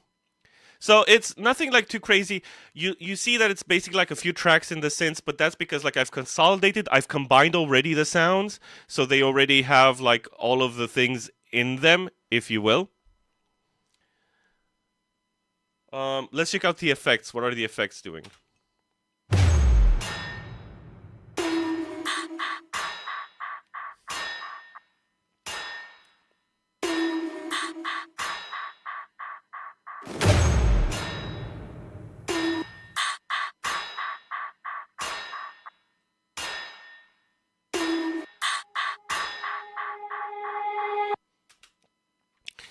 So with the synths and the effects, somehow like I wanted it like the image that I had in my head. It's weird. Like I'm not necessarily a visual guy, but sometimes I write and I arrange visually. Um and it's sort of the image that I had in my head is like a cyberpunk, like an alley in a cyberpunk city, um, and it's almost like it's a fight, right? Somehow something like that. Like I like with neons, but like it's very wet, it's very damp, it's very nasty, but like there's a lot of neon lighting, so something like that. But like I want to show you the effects and the drums because I love having these effects in there um, to kind of bring more weight to the breakdown and like to the drums and bring in some textures that I think complement what the drums are doing very well.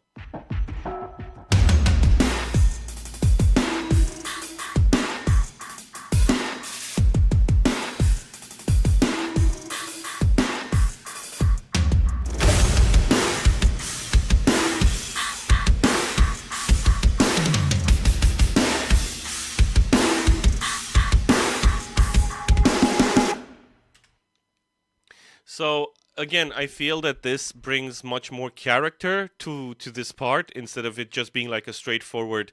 We're just gonna like, okay, time to break down. Hey, there's like breasts. There's like an anvil to like make the snare even like more even more a hole-ish, if you will. Um, there's like uh all of these elements that are helping to bring more to just bring more to the chorus, to just make it like have more life and more personality, if you will. I'm gonna play you just the instrumental.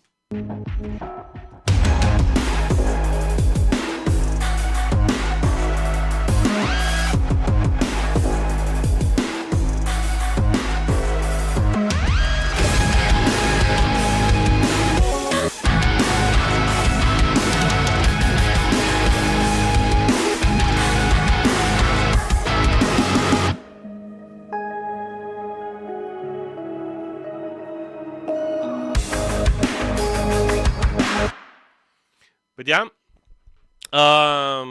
that feels very wrong, that synth line, but right. I hear that Nine Inch Nails influence, very few bands can accomplish that, but much light. Yeah, Fred, I know what you mean. It's thank you for the Nine Inch Nails. Like hearing that influence, that's a huge compliment. Again, I love Nine Inch Nails, but um, like I feel that one way to do sort of industrial Nine Inch Nails influenced music sometimes misses the point a little bit. You have to have that griminess. You have to that grime. Sorry, you have to have that nastiness, but it has to serve a purpose. It has to mean something. I think that that is one big thing that maybe people miss, especially if you like listen to like Broken sounds the way it sounds because Trent was angry. He wanted it to be just guitar focused and like super heavy and distorted and angry. Um, the Downward Spiral sounds the way it sounds because of what he was going through. The Fragile the same.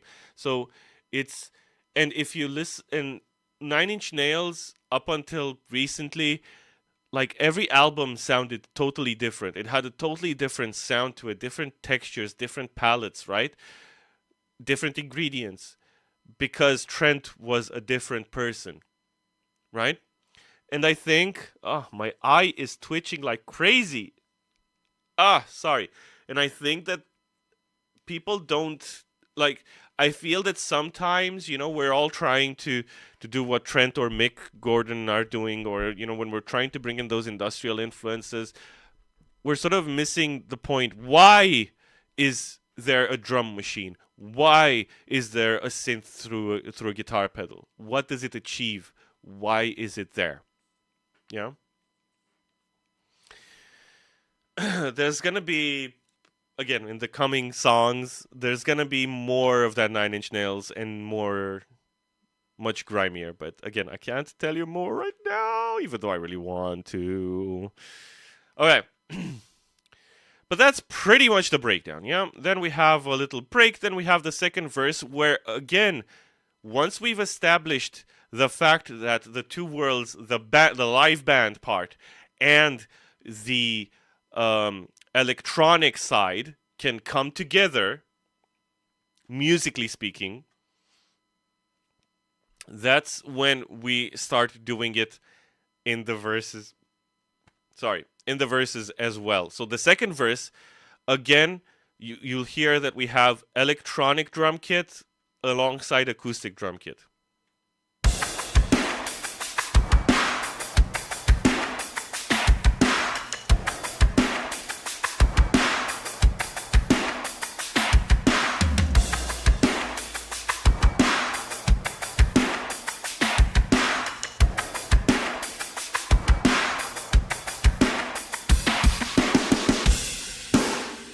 Yeah? Alongside that, you've actually got synth bass and real bass working side by side.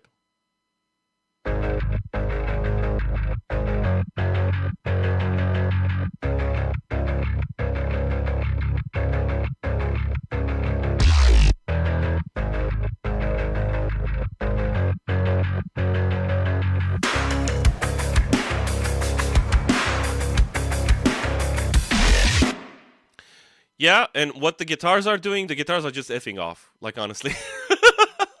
There's no guitars here. There's actually very little guitar on this song, which actually turned into a bit of a meme internally, like in between us. So, and I'm about to share that inside joke with you. Basically, the joke is that I'm trying to do everything in my power to play as little as possible on our songs. It's like I've given up on the guitar, guys. Like, friendship over with guitar. Synth is now my best friend. But I don't know. It's like, just this song didn't ask for it. Didn't need like a ton of guitar, right? It's like, why put in a ton of guitar? I am playing that melody, so like I am doing something. Like, I had to do something. I couldn't just stand there awkward on stage, right? Like, I had to do something. So I'm just playing the melody.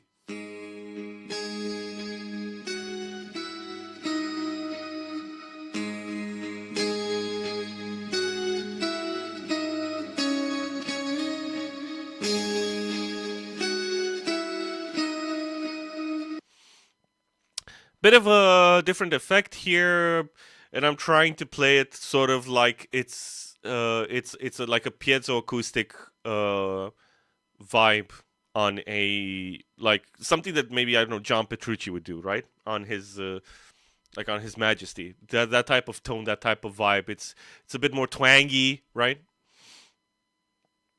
In terms of synths, what we have in here, again, very simple.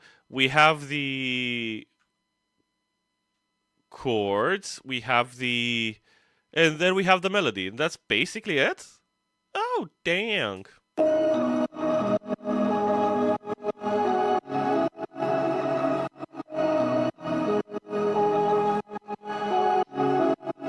And I know it's very, very sidechained right now, very, very aggressively. And again, this is the sound we wanted for this song. Normally, I wouldn't go this heavy on pads to sidechain them this hard, but again, like I wanted those drums to hit, and you can hear it. Like if I were to just give you the bass and the drums in here with these synths, you'll hear that the drums keep their sort of level of aggression and clarity and punchiness.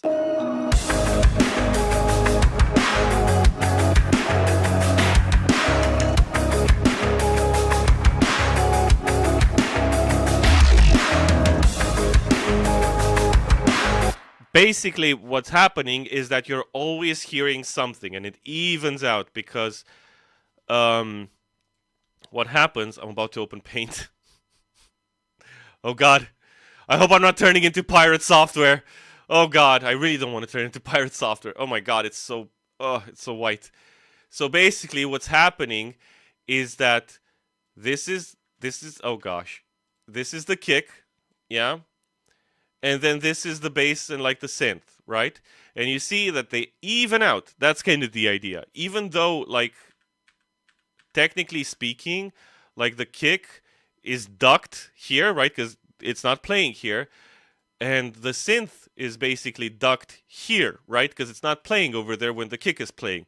But what you end up with is like one big wall of sound. Okay, I apologize. I apologize for this aside where I opened up Paint. Swedish! Hello! Hello, hello. We are just going through gotafeelin. We're talking about the song, how we came up with it, why we wrote it the way we did, talking about production stuff, and then we're gonna talk about lyrics. How are you? How are you doing? Fred, you're saying you know how to write a breakdown. Just recently, one of the best two deathcore bands did an anthem, but they screwed it up with a breakdown that totally didn't fit. Love the song otherwise. I don't know about that. I feel like so. I don't know if we write like I don't know. I feel like our breakdowns are appropriate. Let's call it that, in the sense that I feel like a lot, like kind of anything that you can do with a breakdown has been already done. So like you use if we are to use it as another ingredient in our stew. Use it as another color on our palette. And don't overthink it. It's supposed to be something that is instinctual. It's supposed to be something that is sort of caveman, base instinct derived. Like don't overcook it. Don't overcook the breakdown. Don't overthink it with crazy stuff. Having said that, there are some crazy shenanigans happening, but in our breakdown, but it's like it's just enough. It's not too much. And I'm talking about stuff like if I were to solo out the guitars and the synths, you'll hear like the little pause.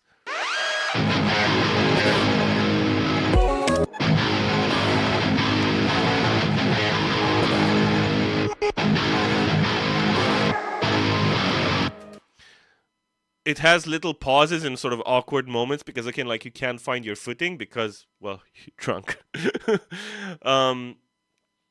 So it's not something necessarily, but it's not like a lot, right? And it's nothing like super unnatural that we can't pull off live, right? It's just like we just need to not play in a little spot. Yeah, Fred, I get you. I get you with interrupting the flow. There is something to be said about that, but again, like I feel that it has to serve the purpose of the song.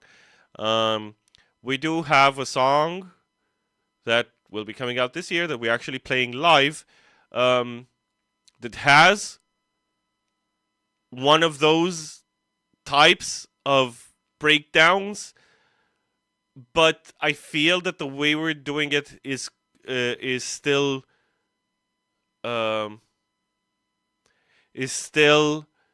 within the universe of the song, if you will. Hopefully you'll catch my drift when it comes out. Hopefully we achieve that. We'll see. Swedish, doing great. Dying from the heat. AC is rocking. The heat is killing me, mate. Honestly, like I cannot. I don't understand. Listen.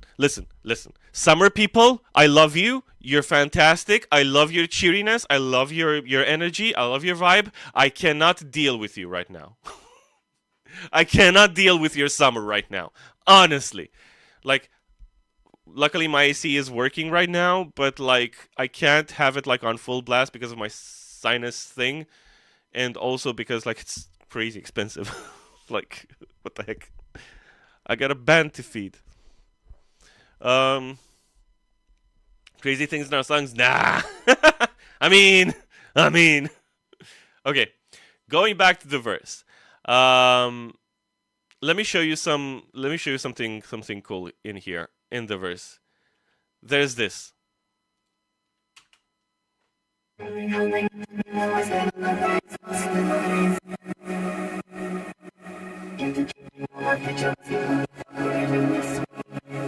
So that's Rach's entire vocal sent through a vocoder, and the chords that are inputted into that vocoder are basically the chords on the verse in the instrumental. And what happens if we bring in her vocal with that little, and like with the synths, you'll hear that it gels everything together. It brings everything together in a very nice and melodic, but also electronic way. Barely holding it together, wasted in a daze, lost in the haze, yeah. Guilty tripping on my feature, asking who the fuck will really miss me. It's hard to be open when I'm broken, yeah, I'm broken. It's hard to admit, yeah, might not make it. Yeah. And also adds to that haziness, right? That we were talking about. And that's the verse, pretty much. Now, for the second chorus, it's pretty much the same as the first chorus, but instead of having a chord progression, it's like it's static, it's tonic, and we bring in some more stuff on the synths. So we still have the techno pluck and the sirens, but I added like an extra siren in here because like it's the second chorus, it's the last chorus, it's the climactic moment, right? It needs to do something more. So that's where we start exploding the chorus.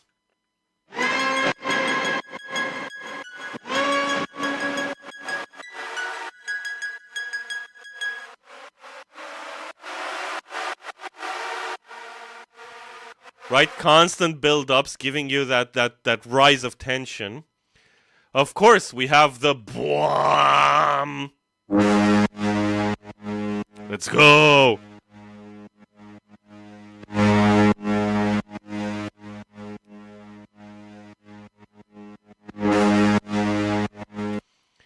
We have a synth choir actually in here.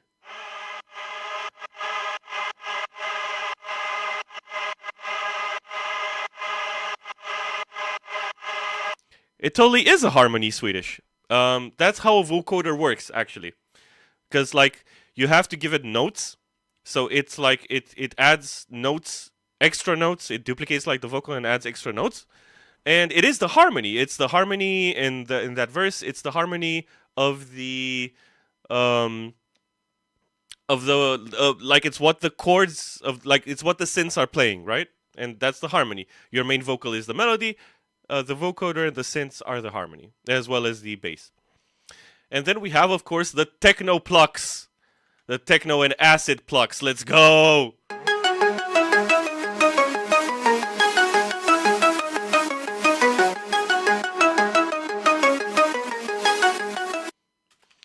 And give it one listen together so that you can hear how it all comes together without the vocals. I think we've heard Rach enough. And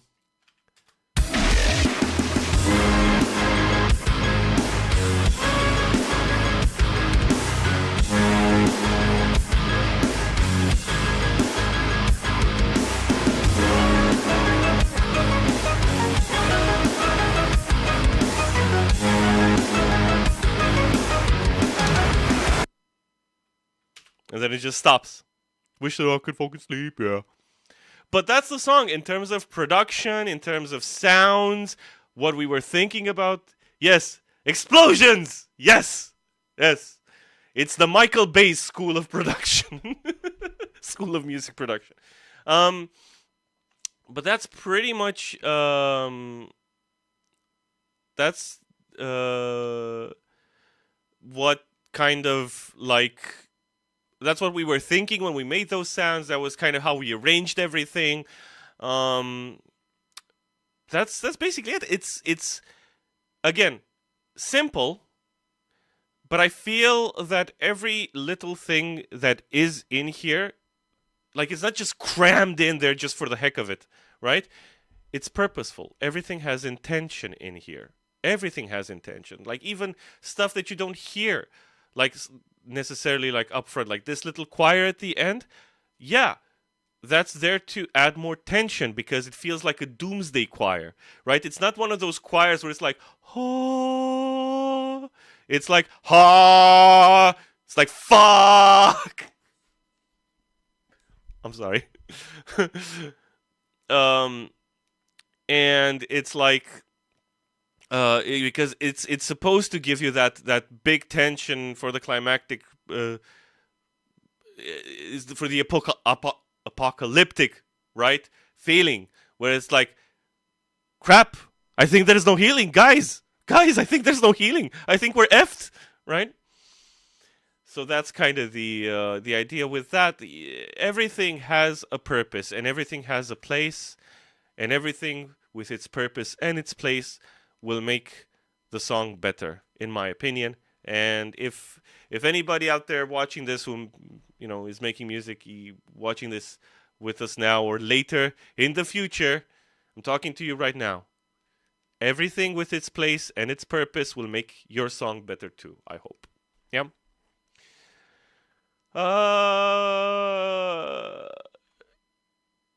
How many hours did we put in this song anyways? Do you need intervention? I mean, honestly, there have been a ton of hours put into this song. I don't know. I have stopped keeping track, honestly. But also, I feel that it's not always the case that if you spend more time on something, it comes out better. Might come out worse. I feel that it's a hard question to answer because, as I said, I didn't keep track. We did spend quite a long time on it to to again refine everything, to get everything like tuned properly and perfectly aligned in the perfect spot where everything needs to be. But I'm also like a freak for efficiency, and I'm always looking for ways to make my workflow more efficient. So it's a give and take. We spent a lot of time on it, but at the same time, some things we did do more efficiently than we did in the past. So,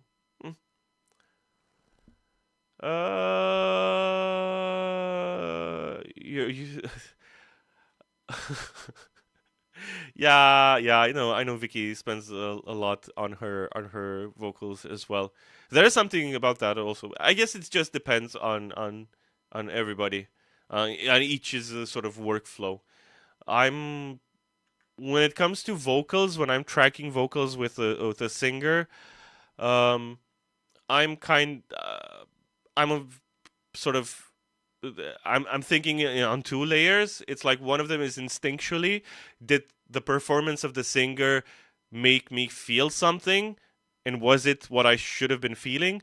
And then the second layer is, does it fit the song? And this eye will not stop twitching. It's weird because like if I scratch this eye, like if I try to get it to stop twitching, like this one starts, so I don't understand what's going on. I think my face is just it's the end of my face. But like to what was I talking about? Okay, recording with singers. So that's what I don't really like to overthink that because like a singer's I sometimes the more time you spend, okay, I'll talk about myself. Sometimes the more time I spend with a song, the less objective I get. Not necessarily that you can be like 100% objective because it's music, it's subjective, right? It's like you're always going to have an opinion on the stuff that you make. But like I'm talking about if it's uh the more time I spend with a song that I'm working on, the less I can sort of judge it properly, right? Um, because I start to lose my north star, my frame of reference, if you will. I start to lose. I start to forget what is important because the more time I spend with the song, the more I dive into like the minutia and like the details, and like I lose that big picture, right? So I like to not spend a lot of time with a song if I can. And that includes when we're recording, like when I'm recording a singer. Dude, if it feels right, it's fine. If there's like a note that is a little flubbed, we can fix that. That's not the problem, right? It's not the main idea. The main idea is, did you sing? It's not about singing perfectly. It's about singing um it's not, how should I say, it's like, it's gonna sound stupid, but it's like it's not about being the most perfect singer, it's like being the best singer. In my head it makes sense. And yeah, you start to second guess yourself. Exactly, Fred. Yeah. And those two things might crash Swedish, but yeah. um well done, you'd have never guessed all those layers. Cheers, Fred. Yes, I mean, again, there is something to be said about adding too much stuff that you don't hear. So like, but I feel that everything that we added for Got a Feeling, I feel like it contributes properly to like a big to a nice and cohesive big picture. Swedish, I hope you get more airtime and spreads in the world. The world needs you guys. Cheers, Swedish. Thank you so much. Thank you so much. We're trying over here. Perfectly for what you want, which might be imperfect. Exactly, Fred. I couldn't have said it better myself. Okay. Um. Yes. So. Let's. How do we want to do this for lyrics? Let me open up Spotify, I guess, because we have the lyrics in there. Oh, but you're gonna see my Spotify. Can I? Whoop. Yeah, it should make it bigger. It's fine. I have no issue with showing you my Spotify. There's nothing weird in here. I don't have guilty pleasures. Like, I like music. I like all music. Music is cool. There it is. Got a feeling. Yes. We already listened to it. Okay. Boop. Okay. Hey, Aline. Hey, how you doing? Welcome. We're talking about Got a Feeling. And we just went through, like, I opened up the project. We talked for 2 hours already about, I was kind of hoping it'd be shorter, but you know me. I like to talk a lot. We talked about how we made, like, the song, how we recorded it, all of that good stuff. And now we're going to talk about lyrics. And I'm going to talk about lyrics. Don't know why I'm doing this voice.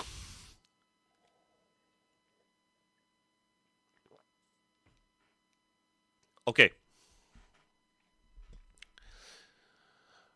So it starts out pretty simple. Tonight I woke up, felt a change in the air, guess I should get up. This is a simple framing device. It's like, okay, it sets you in the moment in time of waking up in the middle of the night. Feeling a change in the air, this is a bit of a double. So, oh, by the way, let me say this. Okay, let me say this. This is when we're talking about lyrics, because I've had this discussion. We've had this discussion.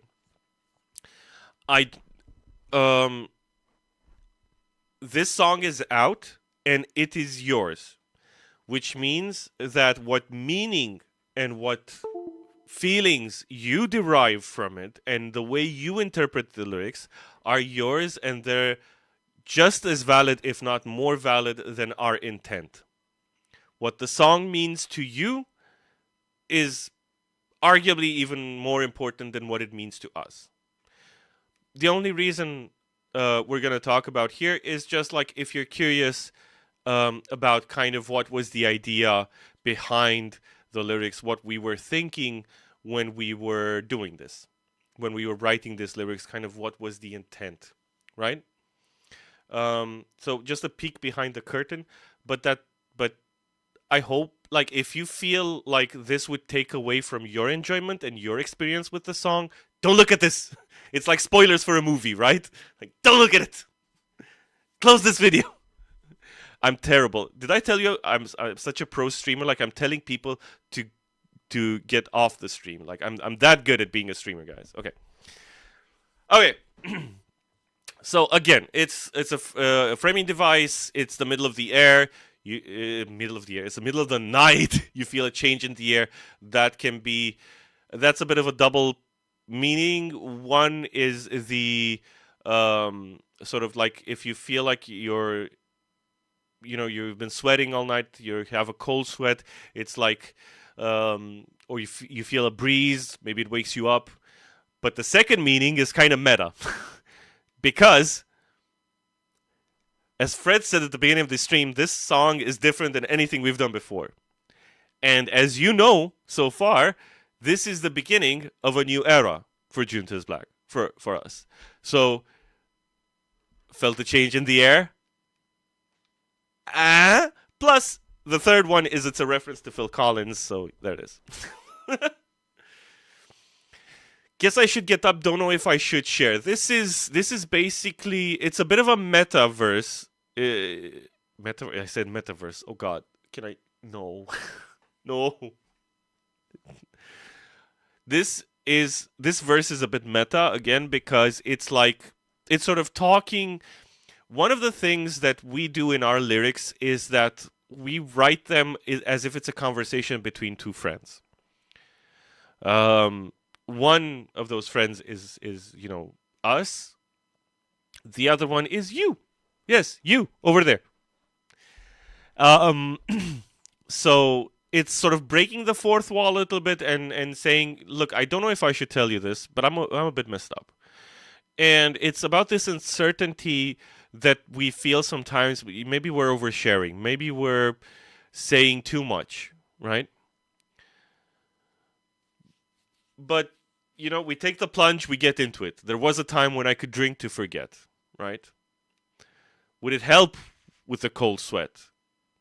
I would drink to forget and to hope that it would help me, actually. But it didn't. Couple pills stashed away for the pain and the lack of affection. This is sort of hinting at the fact that usually substance abuse is not something that is just untriggered, right? It's not something that, at least I feel like it's not something that comes out of nowhere. It's usually born from something, from pain, from lack of affection, from something that is there is something missing in your life that you try. It's like a void, like a hole in your soul that you try to fill with something. Some people fill it with food. Some people fill it with I don't know, all sorts of activities that I don't think I should mention in a YouTube video, but like, you know what I'm talking about. And some people, fill it with different substances. That's the idea. I wash them down with my faded hopes. This is my deflection. It's basically sort of a self-reflection saying that, look, like it's the act of drinking your problems, but also kind of realizing that you're drinking your hopes away, because some part of you realizes that this is not okay. Some part of you realizes that you are deflecting from your problems, and some part of you realizes that through your abuse of these substances, you end up in a place where you're messing up your future, right? Measure my decay in degrees, loss of feeling, then I freeze. Yeah. This is a bit of a double meaning again. One of the meanings I really don't want to talk about because like super personal for Rach. And if she wants to talk about it, fine. But the other meaning is that it's a bit of an entendre, right? It's a bit of a play on words, because spirits have degrees, right? It's like how which measure how alcoholic a beverage is, right? How like the to which degree it's like the strength of the spirit, right? And loss of feeling, then I freeze. Yeah, it's basically you drink till you're numb. But then you have that flash of realization, maybe like at the end of the night or the beginning of the next day, right? It kills me when I think, it takes me to the brink, but that's my expertise. So like, it's it's like I know this is messed up. When I think about it, it kills me and it takes me like to my to my edge, but like I'm just so good at it. I'm just so good at it, and it feels so good in the moment, right? That's the idea. Fred says, spot on. I binge drank in college to forget. You don't. Exactly, Fred. Exactly. You just wake up with more bad memories and a hangover. Yeah, exactly. Exactly, Fred. Exactly. I have not been a stranger uh, to exaggerating, let's say. So it's definitely not something that at least for me it didn't yield any positive, like a net positive, yeah. Um and then got a feeling there's no healing, got a feeling coming through the night, wish that I could fucking sleep, yeah, because if you've ever tried to, I don't know how it is for other people, but like if you went out and partied really hard and then tried to sleep, it's like that is not sleep. That is not sleep. You're waking up multiple times because like you can't, like you're not in the right position, like your body hurts, maybe you're sick, maybe again, maybe you're like sweating so much, maybe I don't know, you have to go to the bathroom a lot. It's like it's not your stomach hurts, your head hurts. It's like you can feel that headache coming through even though you're sleeping and you're not awake. It's so messed up. Yeah. And that's what that is. And of course, got a feeling there is no healing is a simple verse that states that maybe there is no healing for me. Maybe this is just who I am. Maybe I'm just messed up. And that's who I'm going to be, right? We come to the breakdown, and that's give me another round, keep it steady, got me ready for you. Give me another round, I can hit the ground, F me up. Give me another round, hurt me steady, got me bleeding for you. Give me another round, now I'm drowned, pain's a mother effer. So,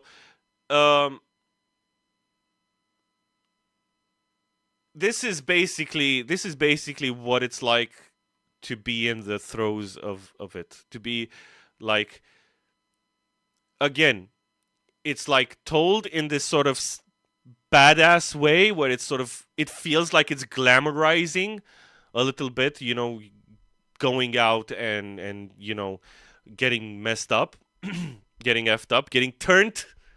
Is that something that is still said? Getting turned. But like, the lyrics tell you a different story, right? It's like F me up, so like it's clearly like it's effing me up. I can hit the ground. I can hit the ground running, but also I can hit the ground physically because like you lose your balance, right? It's hurting me steadily. It's got me bleeding for you, right? In the sense that you can even like imagine it as like very physical, right? You get hurt physically. You might bleed, right? And you're doing all of that because, right? You need it. You need it. So it's a sort of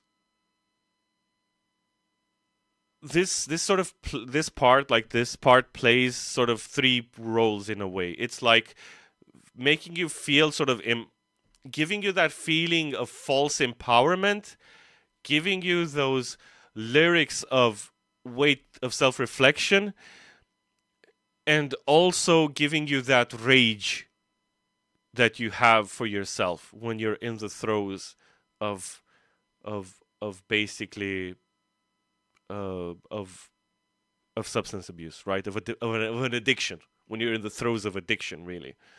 Um, that's kind of how it feels, at least for us. The military has a slogan: "Keep it simple." Applies to lyrics too. Yes, I mean, in this case, yes. In this case, yes. But again, it's like it's an elegance and simplicity where we refine the lyrics a lot to get to these to saying basically these things and create it with simple words that I think when you put them together create a very specific image. Um, so there's that, I hope. We then have the second verse, barely holding it together, wasted in a daze, lost in a haze, yeah. Guilty tripping on my future, asking who the F would really miss me. So this is hopelessness, right? This is hopelessness. You are barely holding it together. You are wasted all the time. You are thinking about if you have any future and realizing that you might never have the future that you might have wanted for yourself because you're in the throes of addiction. And then this is a very dark lyric.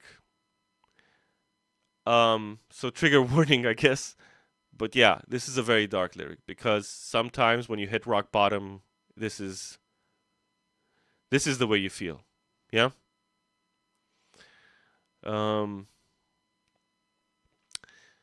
Then we have it's hard to be open when I'm broken. It's hard to admit that I might not make it. Yeah? And again, this sort of tops it off, finishes like all of the new lyrics in the song with the idea that this is a conversation between two people. Because in a way, again, you might criticize this song as maybe something that, oh, you know what, maybe you're glamorizing addiction and trauma and things like that. But this song can be a cry for help. This song can be something that makes you realize something about yourself. This song can be something where, I don't know, the type of thing where if somebody sees you listening to it a lot, maybe they can be like, "Are you okay, buddy? You doing well?" You know, it's because I really believe in the power of emotional communication between like the artist and the listener.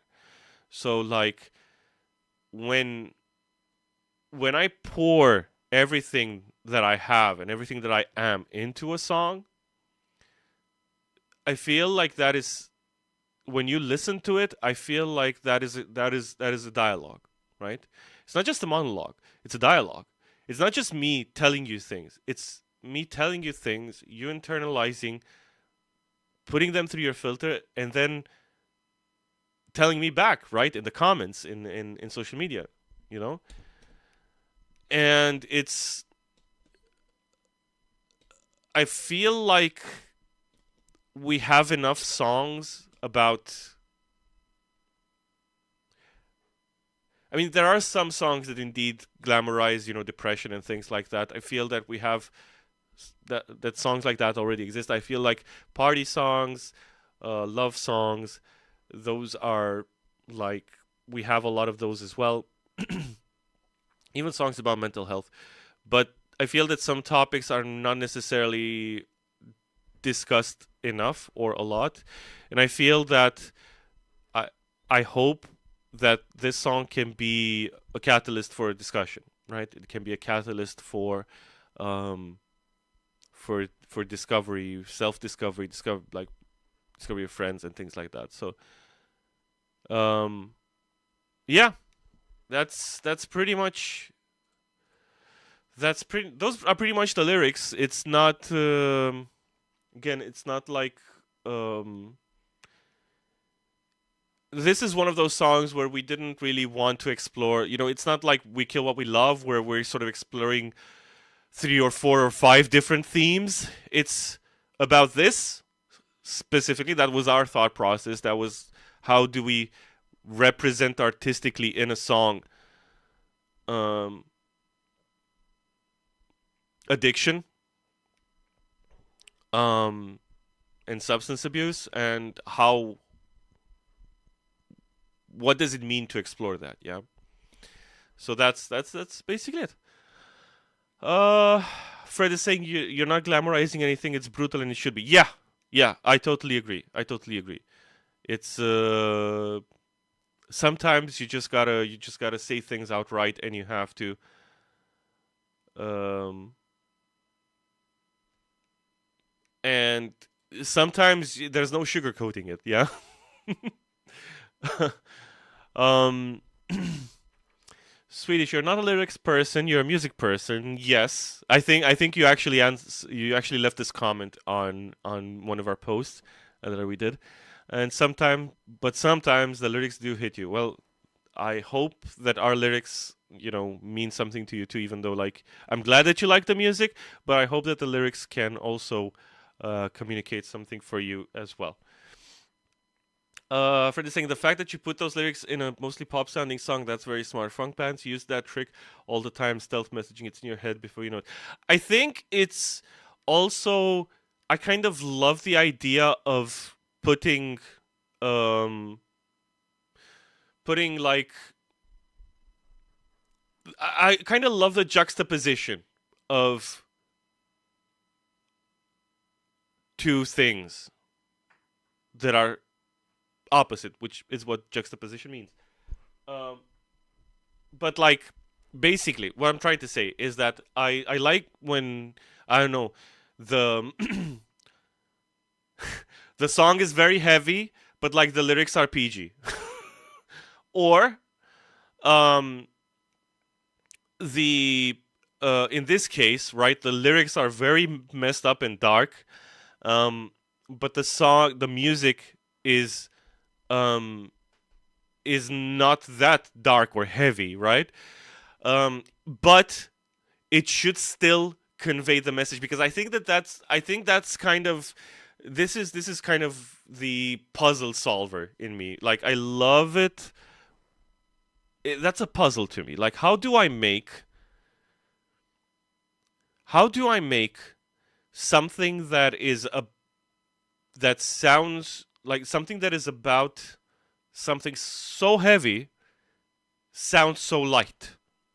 How do I make something that sounds so light be about something that's so heavy, right? It's kind of that thing where it's interesting. It's interesting to me, right? It might not make sense for everyone, but it's interesting for me. The contradiction appeals to you artistically. Yes, yes, yes, yes, exactly, Fred. It's something that I'm drawn to. Um, that said, because like, if you're like, I'm pissed off, I'm gonna write a breakdown. Whoa, okay, gold star. I'm sorry, but that's easy mode. I'm sorry, but that's easy mode. But how do you represent rage? Because like, there's different ways of representing an emotion. There's different facets, there's different types or subtypes of an emotion. Rage can be explosions, breakdowns, screaming, ah! Or it could be the type that bubbles beneath the surface. It could be the type that doesn't explode. It could be the type that leads you into being passive aggressive, into being seething, right? Into being into sort of undermining the person that you're angry at, right? It can lead to being disillusioned, right? Being angry at, I don't know, at maybe a system that you feel that you can't change. Yeah? Those things don't necessarily need to be represented just by screaming and breakdowns, right? Those can be represented differently. And I feel that if I feel that the more specific you get with exploring the emotions, and the more you try to represent them in different ways than you would normally, I feel that that leads to a more realistic and sort of 3D representation of those concepts and those emotions. At least for me, at least right now, honestly.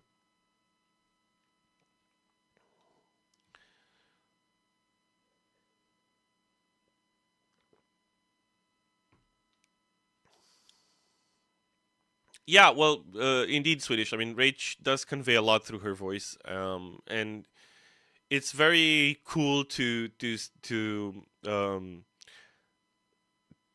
follow again, like to follow her journey and to see her do her thing, and sing, especially live, because it's like even sometimes at rehearsals, I look at her and I'm like, my God, there's no filter between here, between oh, fudge. There's no filter between like here and here, right? It's like there's no filter between the heart and like her voice, right?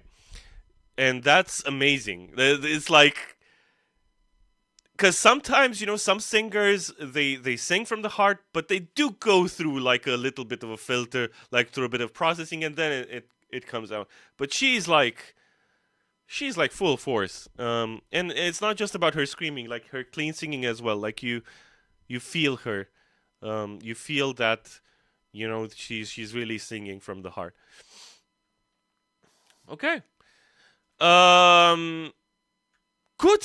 So I think that's basically it. If nobody has any other question about Got a Feeling, just wanted to say again, thank you so much for listening to Got a Feeling. Share it around with your friends. Share it around with your favorite content creators. Um, with enemies. Share it with your enemies. um, and yes, Fred, that's exactly why we love Rage. Yes, we too. Cheers, Aline. Thank you so much. I'm glad that you like it. Yes, and yeah, usually again on Thursdays, what we do is that I hop into voice chat. We all hop into voice chat, whoever can make it, and we listen to stuff. We listen to music. We react. I have hot takes. I mean, I have hot takes, but like they're respectful hot takes. I respect all of the artists that we listen to, but like sometimes, but we have fun. We have fun. Uh, love her cleans too. Just so you know. Cheers, Swedish. Yes. Uh, Juntos Black always surprises you with new songs. Yes, Aline. We try. We try to make each song a curveball. You never. Our catalog is like a box of chocolates. You never know what you're gonna get. Um, yes, so usually on Thursdays we do that, but today I wanted to stream because like we just got a feeling. Um, so we'll chat more on Discord.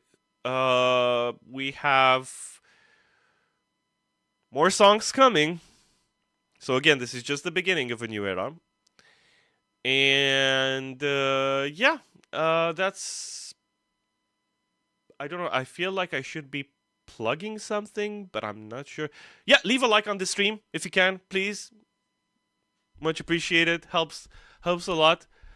And yeah, we'll chat on Discord. We'll chat on social media. I'm everywhere. We're everywhere. And really, it's been awesome to see the reception and the reactions to Got a Feeling. It has a lot of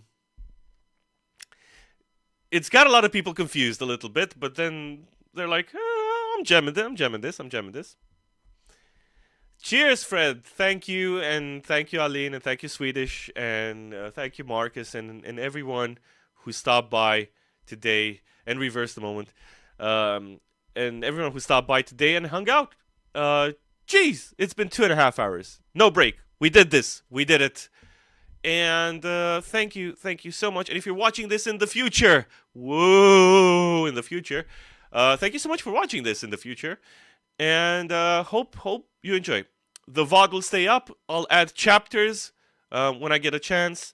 And yeah, that's basically it. Hope y'all have a fantastic evening, day, morning, midnight, afternoon, wherever you are. And much, much, much love to you from us. Bye!